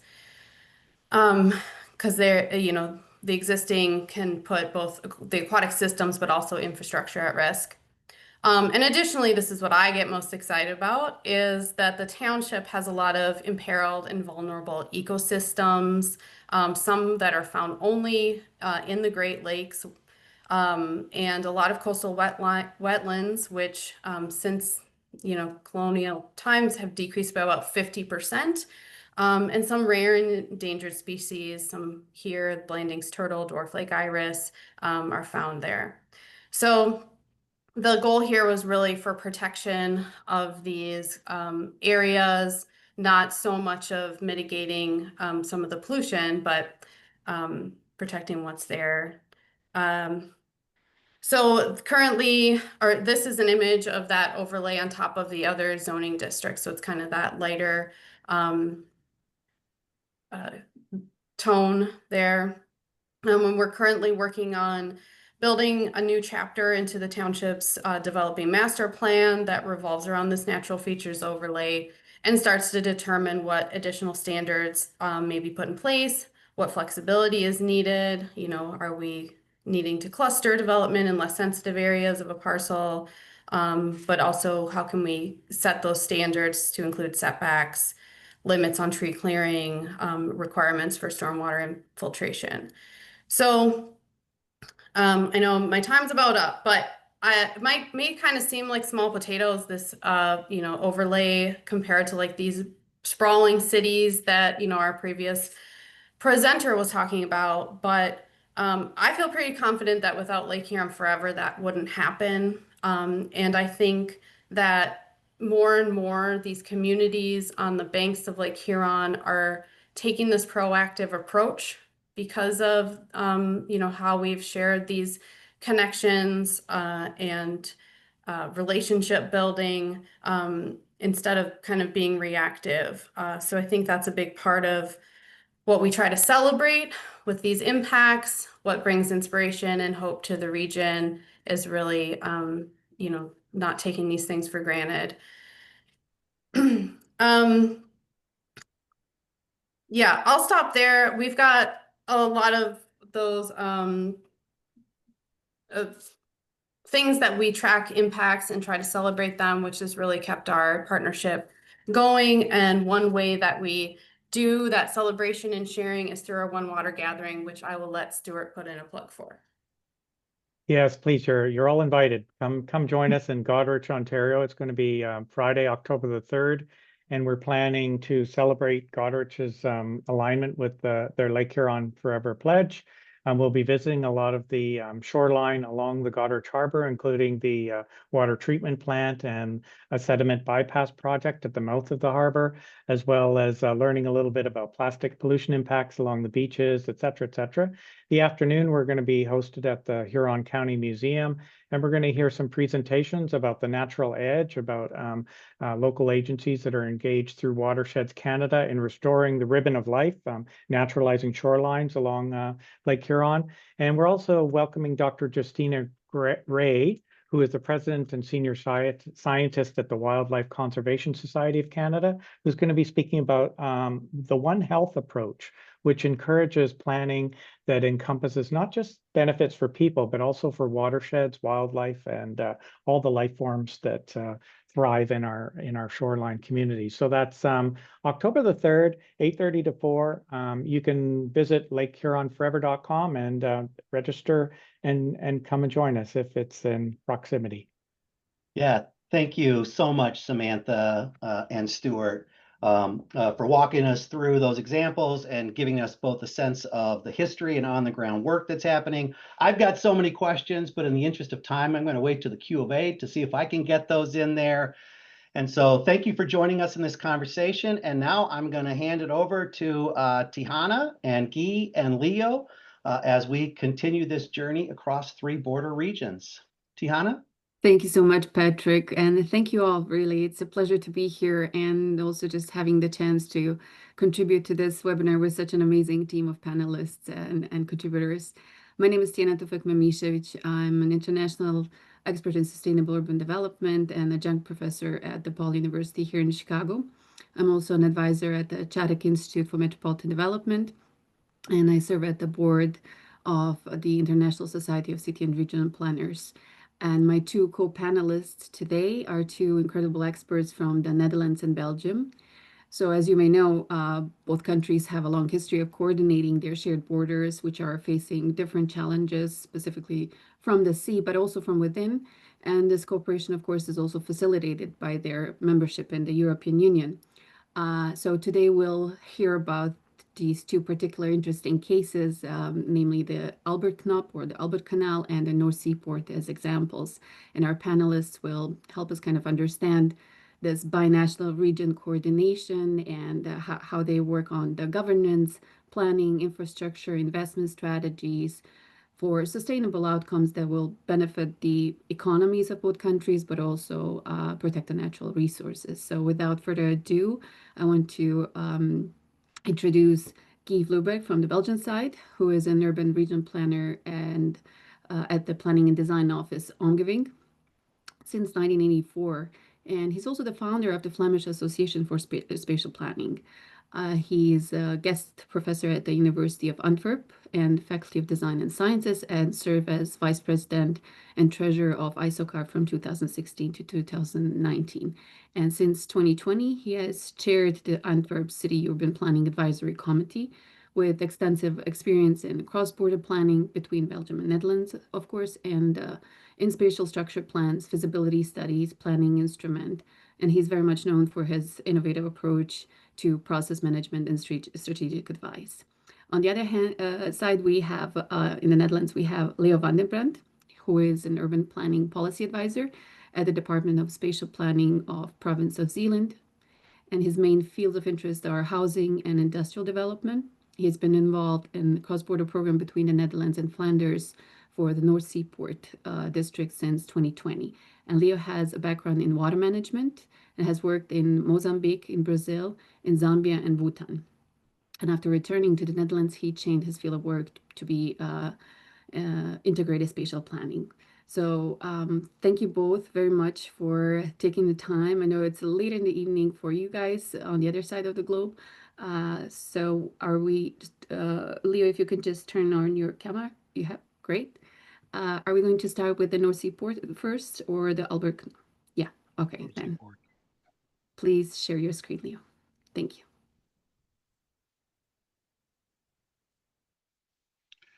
Well, first of all, let me say that I'm very, very, very grateful that I'm able to participate in this webinar.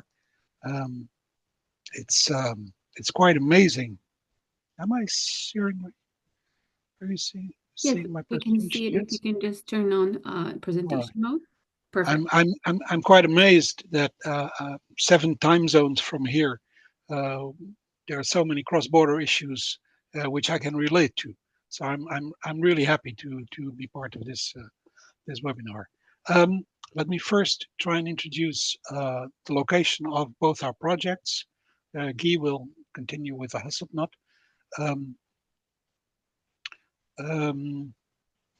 Those are cross-border projects with Belgium, but there's one particular issue about Belgium which you need to know is that it's a federal state consisting of Flanders, the Dutch-speaking part of Belgium, and Wallonia, the French-speaking part, and then in the center, the capital, Brussels. So in this presentation, I will speak mainly about Flanders instead of about Belgium. You'll see here are on the left side, the red square is North Seaport District, which is located partly in Flanders, partly in the Netherlands, in the province of Zeeland, and it connects the industrial and the port area to the Westerschelde, which is the estuary, which then ends up, is connected to the North Sea.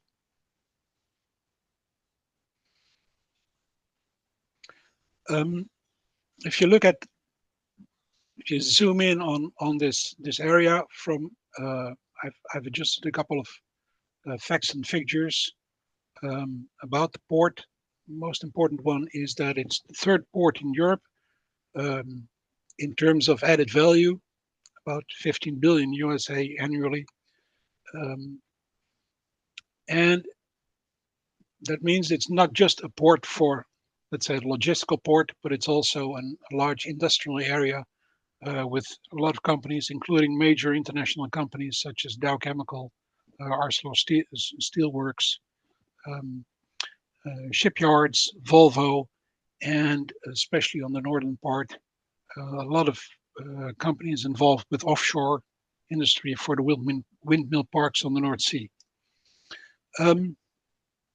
If we look at this port, you will see that you'll see on the southern part, on the Belgian or Flemish part, you see the city of Ghent.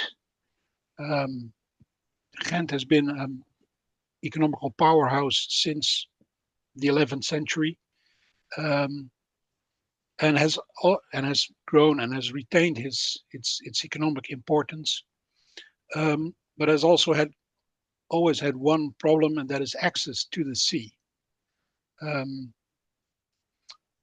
The current access is the canal between Ghent to the north, to Terneuzen, to the Westerschelde, the estuary.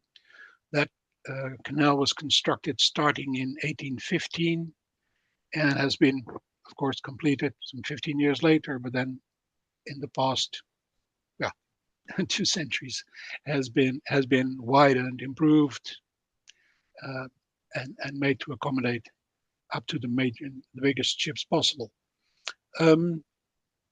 So that's the port of Ghent, has a really, really long history. When the canal was constructed, the northern part of the canal has also developed as an important industrial and port area. And on the northern side of the Westerschelde, the harbor site over there is has been mainly developed in the last century from 1950 onwards, more or less. There's one thing which is particular about this port, and that is not a private enterprise. The port itself is owned by the 2 provinces in the area and by the 6 municipalities where the port is located. So I'm working with the province of Zeeland, as Tijuana said, and we as a province, we own 25% of the stock of this port.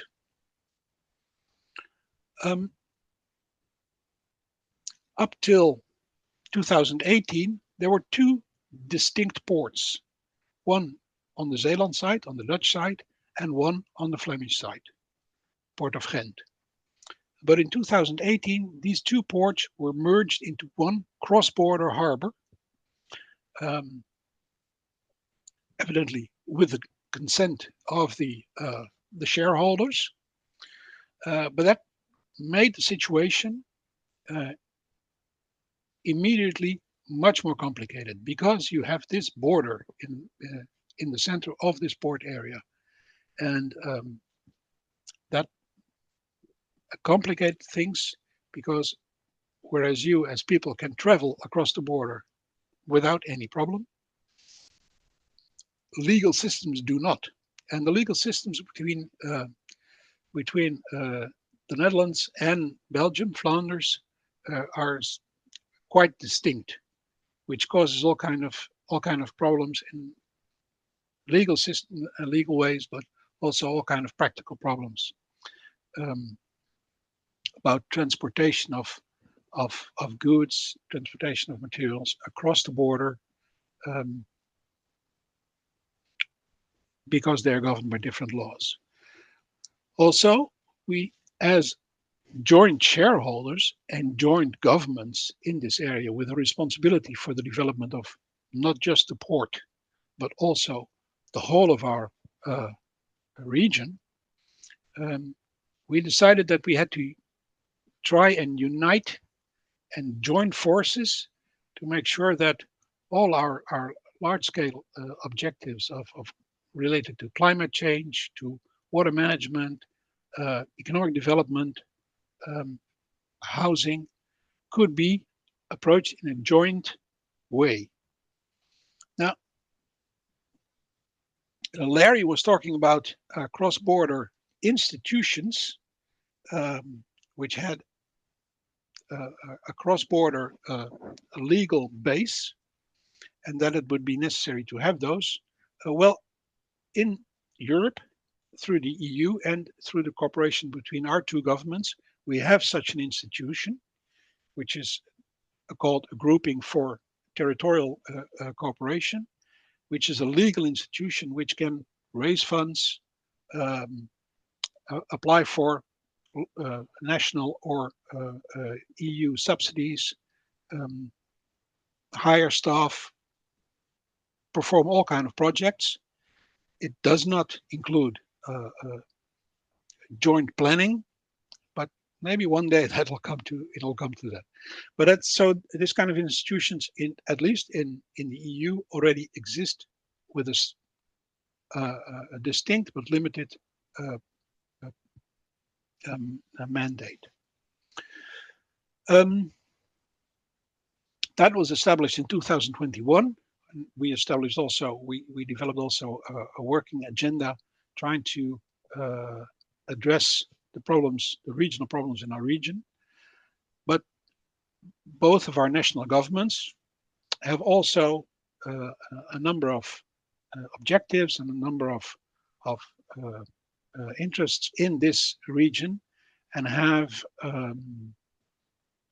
all kind of projects and activities which benefit not only the region, but which are important on a national scale, especially in terms of the energy transition.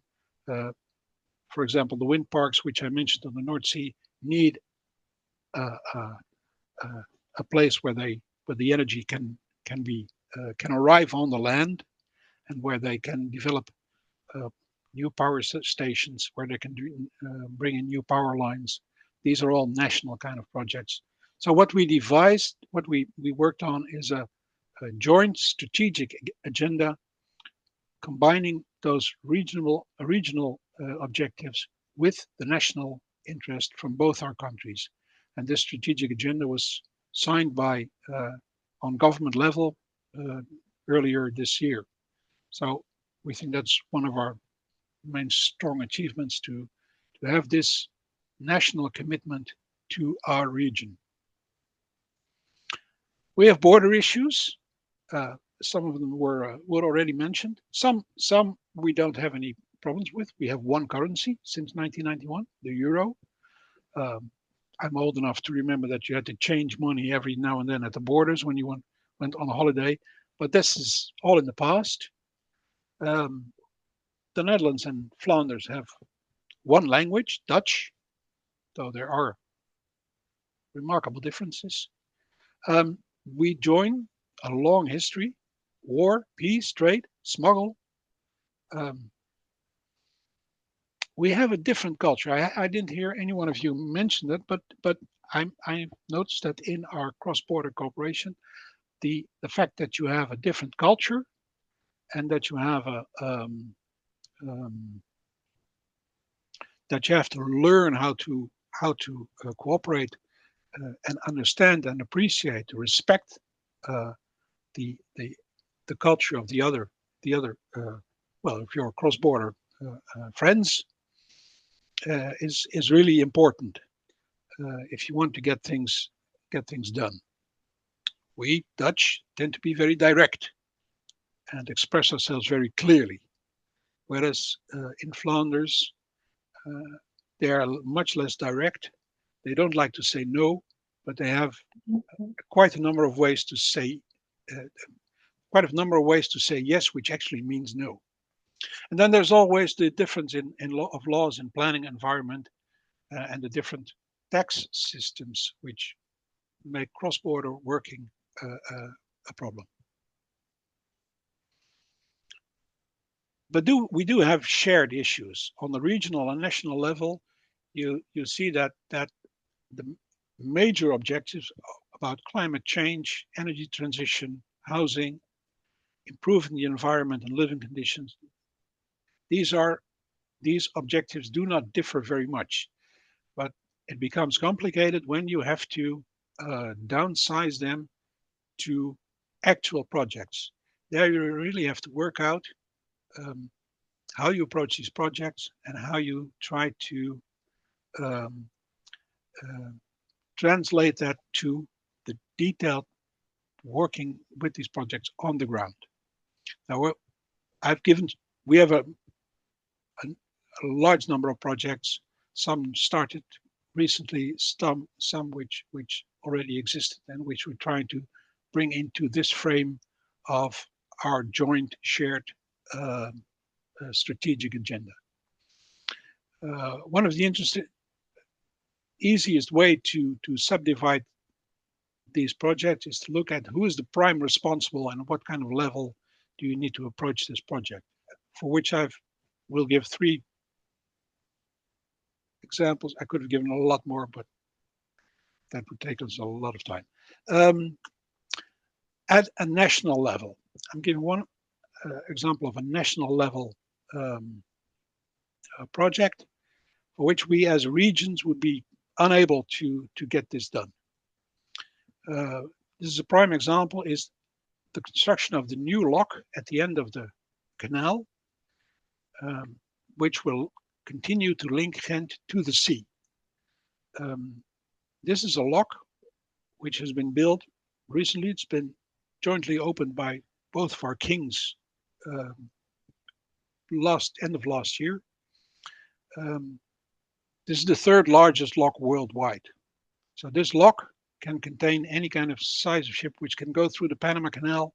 This can also go through our canal and reach the harbors in our region.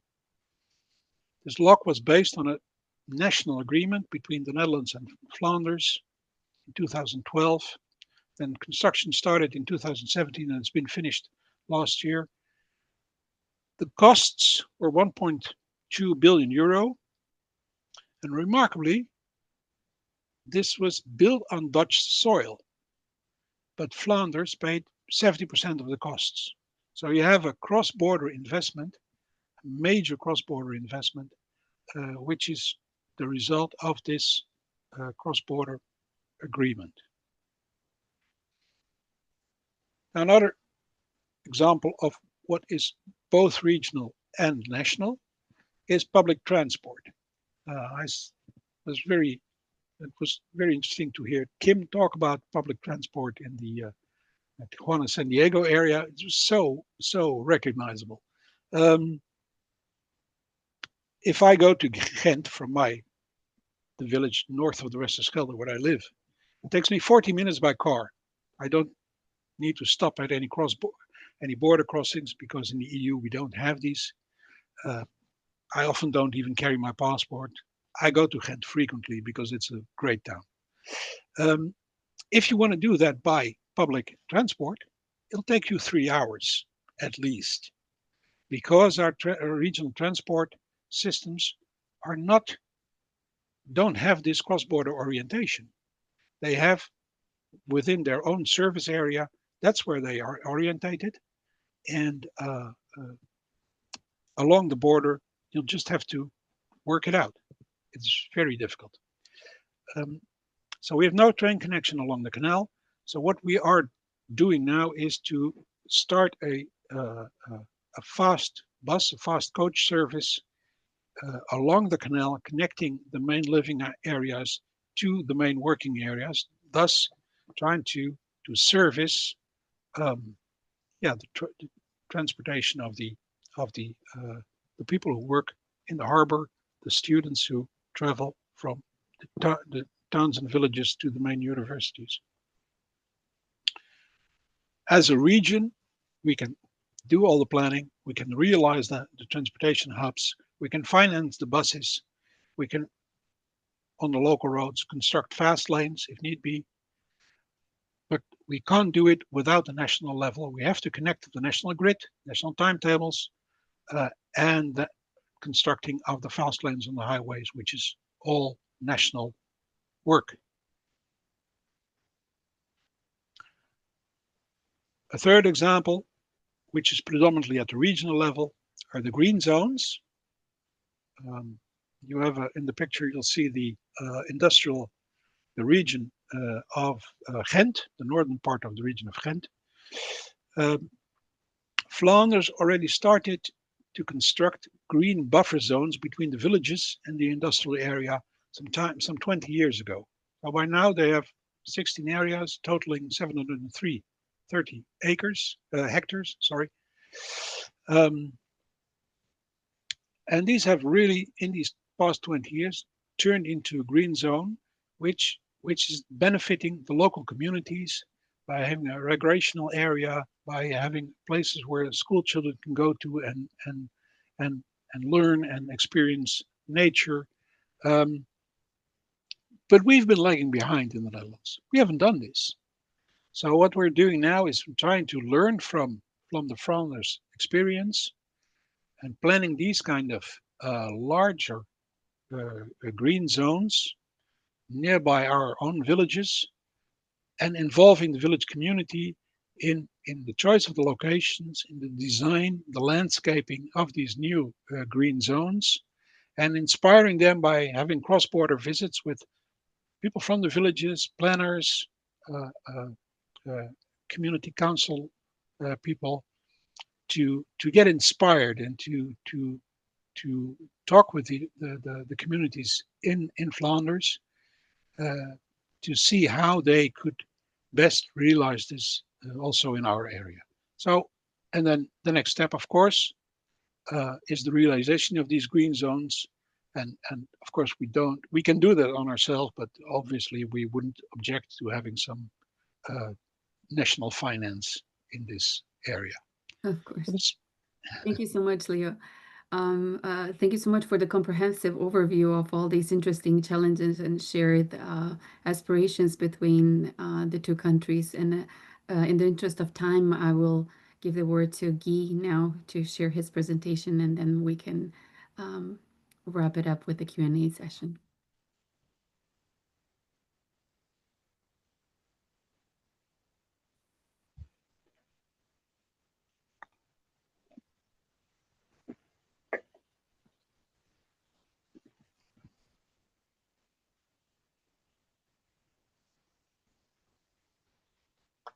Hello.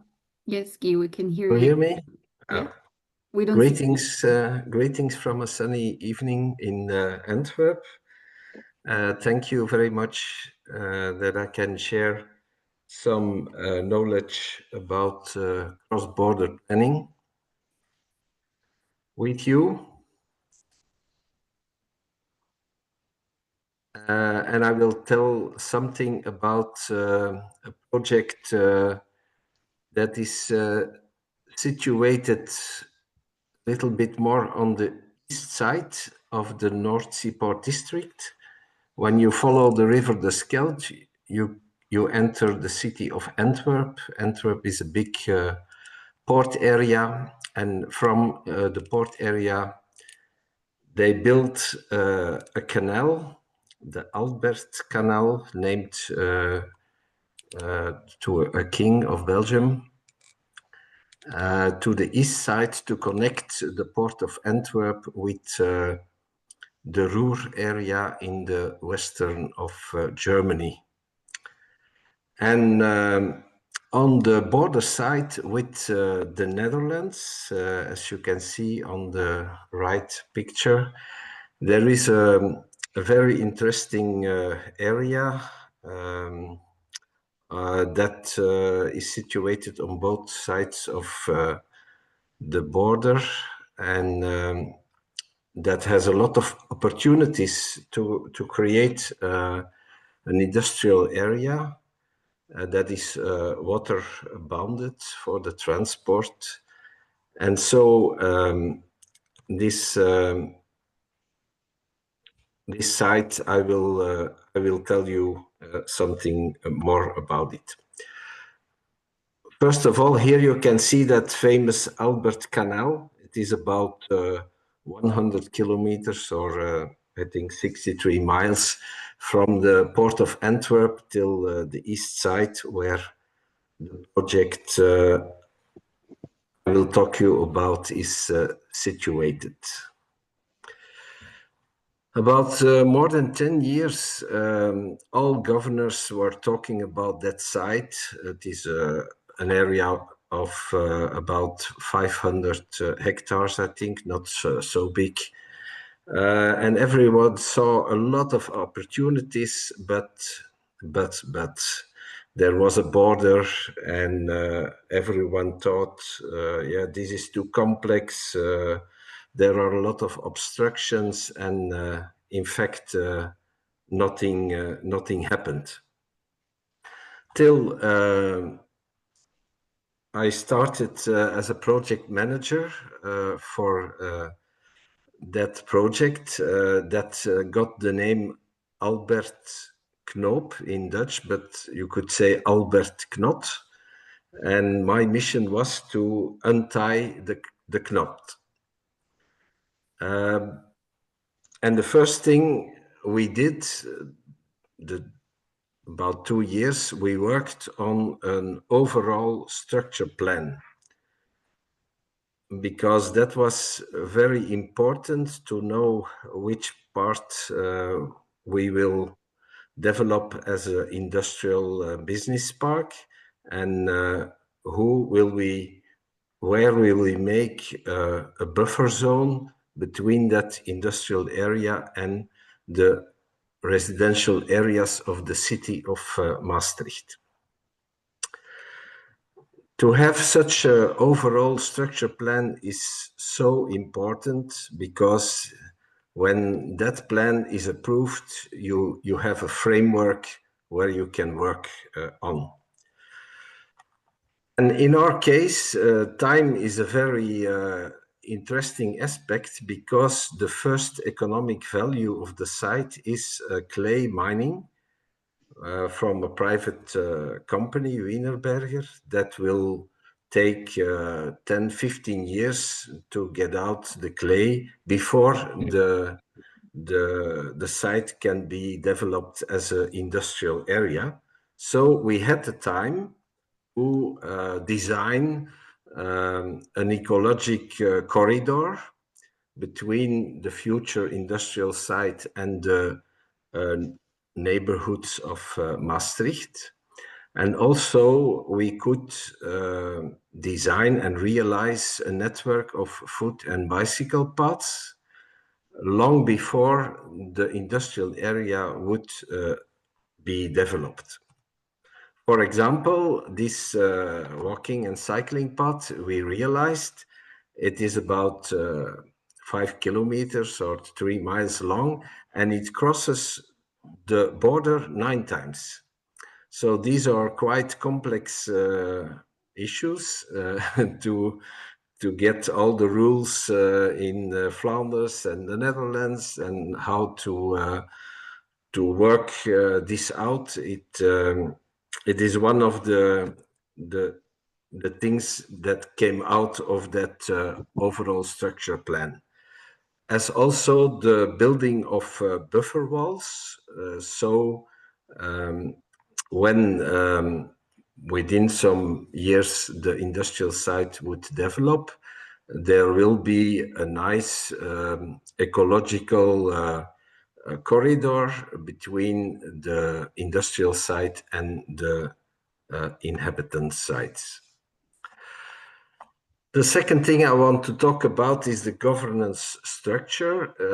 We had a steering committee with 2 deputies of both the provinces in Flanders and in the Netherlands that have the same name, Limburg, to make it easy.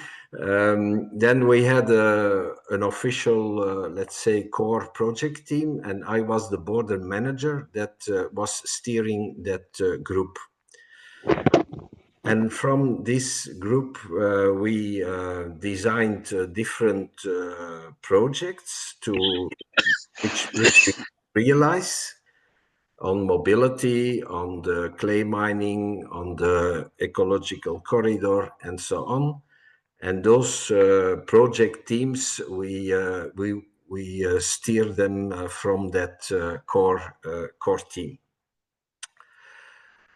The most important thing was the steering committee, and on the right picture you have the people of that core team, and also the 2 mayors, Maastricht and Lanaken, and the 2 deputies of the provinces. And one of the important actions we made is that every 2 years, we let them sign a commitment statement, which included all the major issues about all those projects to realize them.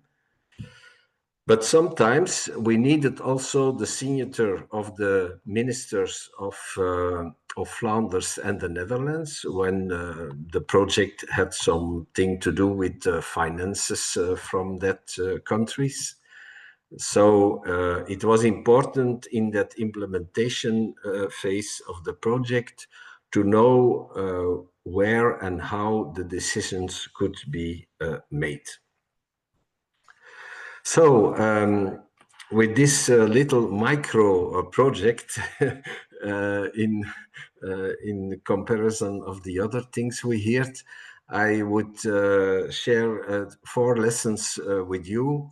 One, it is very important to have an approved overall structure plan, because that is the steering framework for the realization of your projects. As long as you don't have that, the project goes in all directions, and it is very difficult to manage. The second is that the governance structure of this kind of projects is financed by the leading partners. In this case, it were 2 provinces and 2 municipalities, and they made every time a new agreement on that every 3 years. So every 3 years we could make also a kind of evaluation of the project.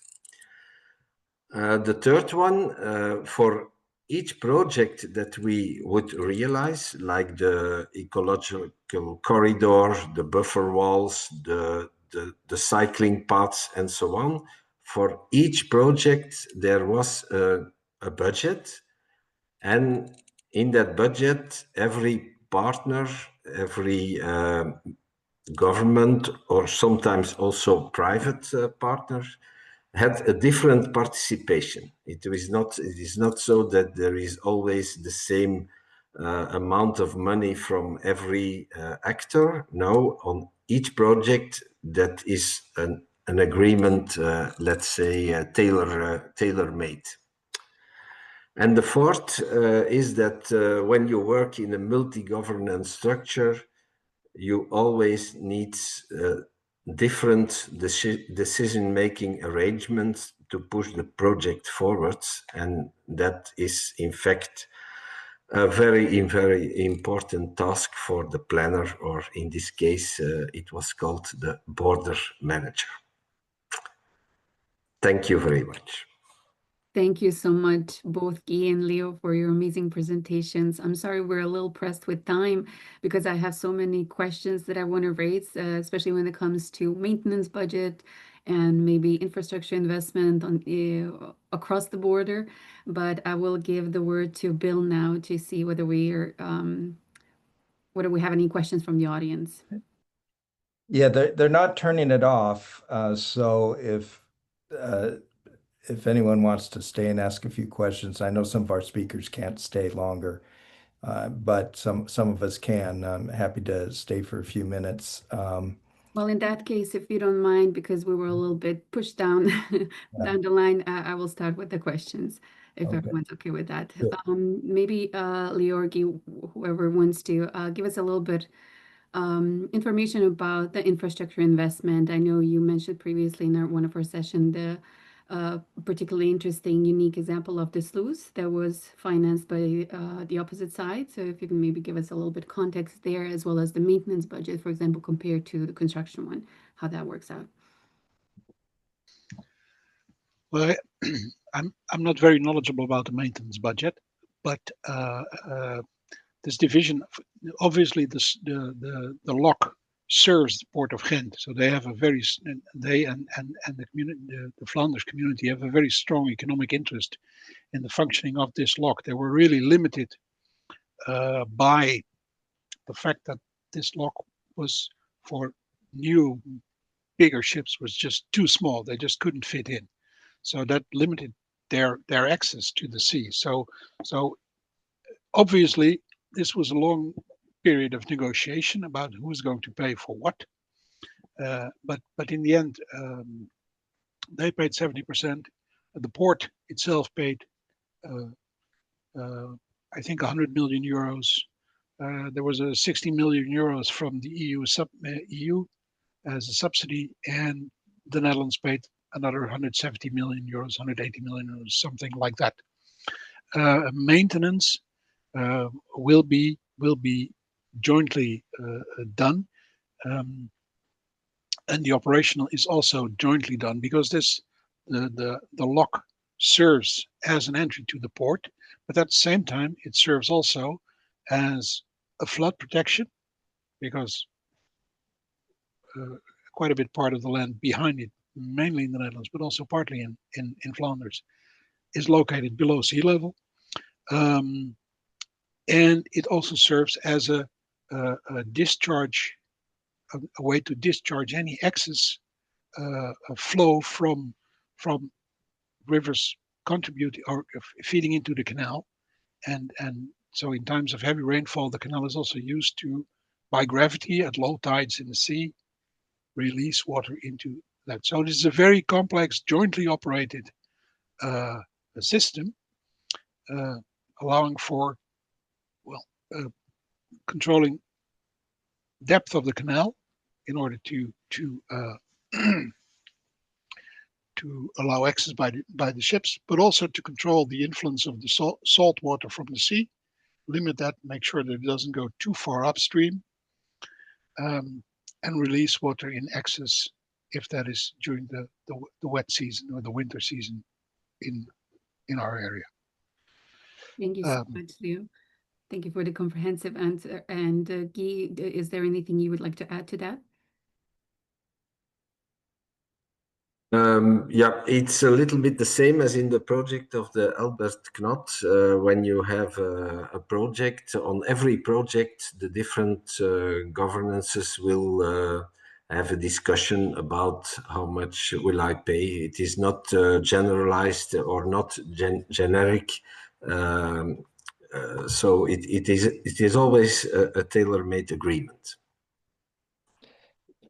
Can I ask a follow-up question to that? Is how do you get the private sector, particularly the industrial major employer, private sector who benefits from the infrastructure, to fund a portion of those costs? So, for example, in California, we might have impact fees, we might have land lease revenues, special tax districts, things like that. Well, in the case of the North Sea Port District, it's the North Sea Port, which is a commercial enterprise, although publicly owned, but it's a commercial enterprise, which has contributed to the construction of the canal, which is also responsible for all of the infrastructural work in its own area. So they control about 9,000 hectares, which is port and industrial area. That's their business, and they levy fees from the companies. And so these days, in the past, they used to sell land to the companies. Now they've stopped doing that, but they lease the land, of long-term lease, obviously. They lease the land to the companies from which they get revenues. And the next thing, of course, is they operate the port facilities, and they charge money for everyone who uses their port facilities, which is, I mean, that's a common thing, in ports. Right. So that's, well, sometimes you have very interesting discussions between national objectives and the port. And that's where things get complicated. For example, if we want to construct a new power station, everybody, especially the inhabitants of our region, say, okay, let's put that in the port industrial area. But then the port authority says, well, that's nice, but we don't make any money from that because it's a national thing. We just have to allow it. But we have to sacrifice land for the power station to be built. So they are very, and we are sort of, as a region, we are a bit caught in the middle. Because on the one hand, we are owners of the port. On the other hand, we represent our inhabitants who prefer to keep that in the industrial area. So these things occur and are complicated. Okay. Well, yeah, it's a fun business. It's nice to know that's a fun business worldwide. We have one question in the chat, or not the chat, but the Q&A tab. This is related to Baja. How can we get Baja California folks to encourage regional integration with California, this U.S. California? Either the people or the organizations in Baja Norte. I could answer that, and it's an interesting question. I think there's two views, and my friend here, Larry, knows about these. There's two views on this. One is that we've been talking about this morning about integration and about trying to bring together, two sides of the border. But there's also a theory that differences also can be positive. That our lake friend Tito Alegría, who is a urban researcher here at the border, would also say that what makes the San Diego-Tijuana border work are the differences. They are the differences in pricing, are the differences in many things that make the border work. So yes, we are for integration. I think cultural integration, social integration. But in economic terms, sometimes it makes sense to have those differences. So I know Larry also has something to say about that.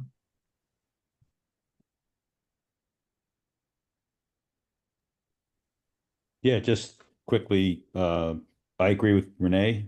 There is that duality, that both sides have their own independence, and that we have to always respect that. And I agree with Renee also that there are things about Tijuana and about Mexican cities that are important to protect its local culture and the some of the economic activities, as Renee mentioned, that give it an advantage, and that's a good thing. So, yeah, we need to respect the differences and protect those, at the same time finding ways to connect across the border where the solutions are mutually beneficial. But that dynamic is a very delicate one, and I agree with Renee that we really have to be careful to continue to respect the not only the sovereignty but the culture of Tijuana and other Mexican border cities, and that integration is not a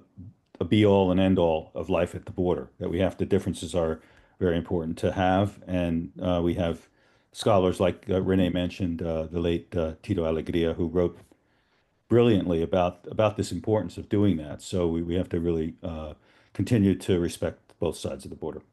Yeah, thank you, Larry. Good point. Patrick, I'll come to you with your question. Just one follow-up to on this last one was this past year, San Diego Tijuana together had applied for and was awarded the designation as World Design Capital in 2024 from the World Design Organization in Montreal. Capital is not an OL, it's AL, it's more about investment in design. And what was interesting was there were about 600 events over the year, on both sides of the border, small and large. And it was not just about cultural arts um, or physical urban design, but also very much associated with industrial design and trying to build relationships cross-border to recognize that we have somewhat of a unique set of assets that can perhaps influence and provide value uh, to our culture and economies and regions through design. And that design itself is, in terms of employment, it's about 15% of our workforce in the cross-border regions. So anyway, that was kind of interesting. And I think Frankfurt's the city this coming year. So Patrick, you had a question. Yeah, Bill, thank you so much. I'd like to just ask a follow-up question to the Lake Huron Forever panel, please. And so, many cross-border efforts are government-led, but Lake Huron Forever looks different, right? So here, NGOs, foundations, and community-based organizations are often the ones that are leading the charge and that are convening others. And so I'm curious, how have these groups been able to move forward this work in ways that government alone might not? Samantha or Stuart, any thoughts on that? Yeah, I thank you for pointing that out, Patrick. We're, as a large landscape partnership that's not tied to any government program, I think that's a lot of what we share on either side of the border is that our local municipal governments have a lot of power to make decisions and to plan sustainably within their communities, and also the ability to cooperate across borders. And we can make a lot of progress that way. I know, especially on the US side, with federal support for the environmental health and conservation shrinking, local governments, nonprofits, community foundations are going to be key players, maybe more importantly than ever.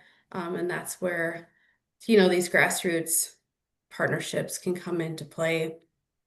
And I'll just put a little plug that, we have a lot of great partners, but these small rural communities with maybe only one permanent staff and no staff writers or planning, paid planning folks, could use more planning support too. For the planners on the call, we've got we've got a lot of need, and I think there's a lot of opportunity to kind of be proactive in some of that planning. You know, a lot of our planning is easier and cheaper, or the projects and the solutions are easier and cheaper when we're preventing rather than curing a problem. Yeah, thanks for that, Samantha. Stuart, do you have anything you want to add to the question that you're seeing on the Canadian side? You know, how have these groups that we've convened been able to move this work forward in ways that the government might not alone? Very quickly, I'd agree with Samantha. I love the word grassroots, and I think that we work in a very connected and nimble way with lots of local agencies on the ground. We also are really tied into volunteerism and people stepping forward with expertise and time to give on the ground in our communities, and we're really well poised to take advantage of that. And then the link to philanthropy is very key. Samantha saying, you know, some of these things are happening outside of government funding, and we have other mechanisms to activate really amazing projects on the ground. So yeah, I think we're a little bit different. The other thing is the difference. Being rural centers, sometimes we are kind of left off the table when it comes to those big government pots that often end up going into the big cities, which need it so much. So much more. Well, maybe not more, but there's definitely high profile ways to land dollars. And so, you know, in that competitive sphere, you know, we have to do things ourselves in rural Canada, I think, and networks like Lake Huron Forever are a great kind of social fabric and network to really mobilize things, share knowledge across streams, and bring resources together to pool to really get things off the ground. Yeah, great, Stuart. Thank you. And Bill, thank you for the time for the question and the consideration.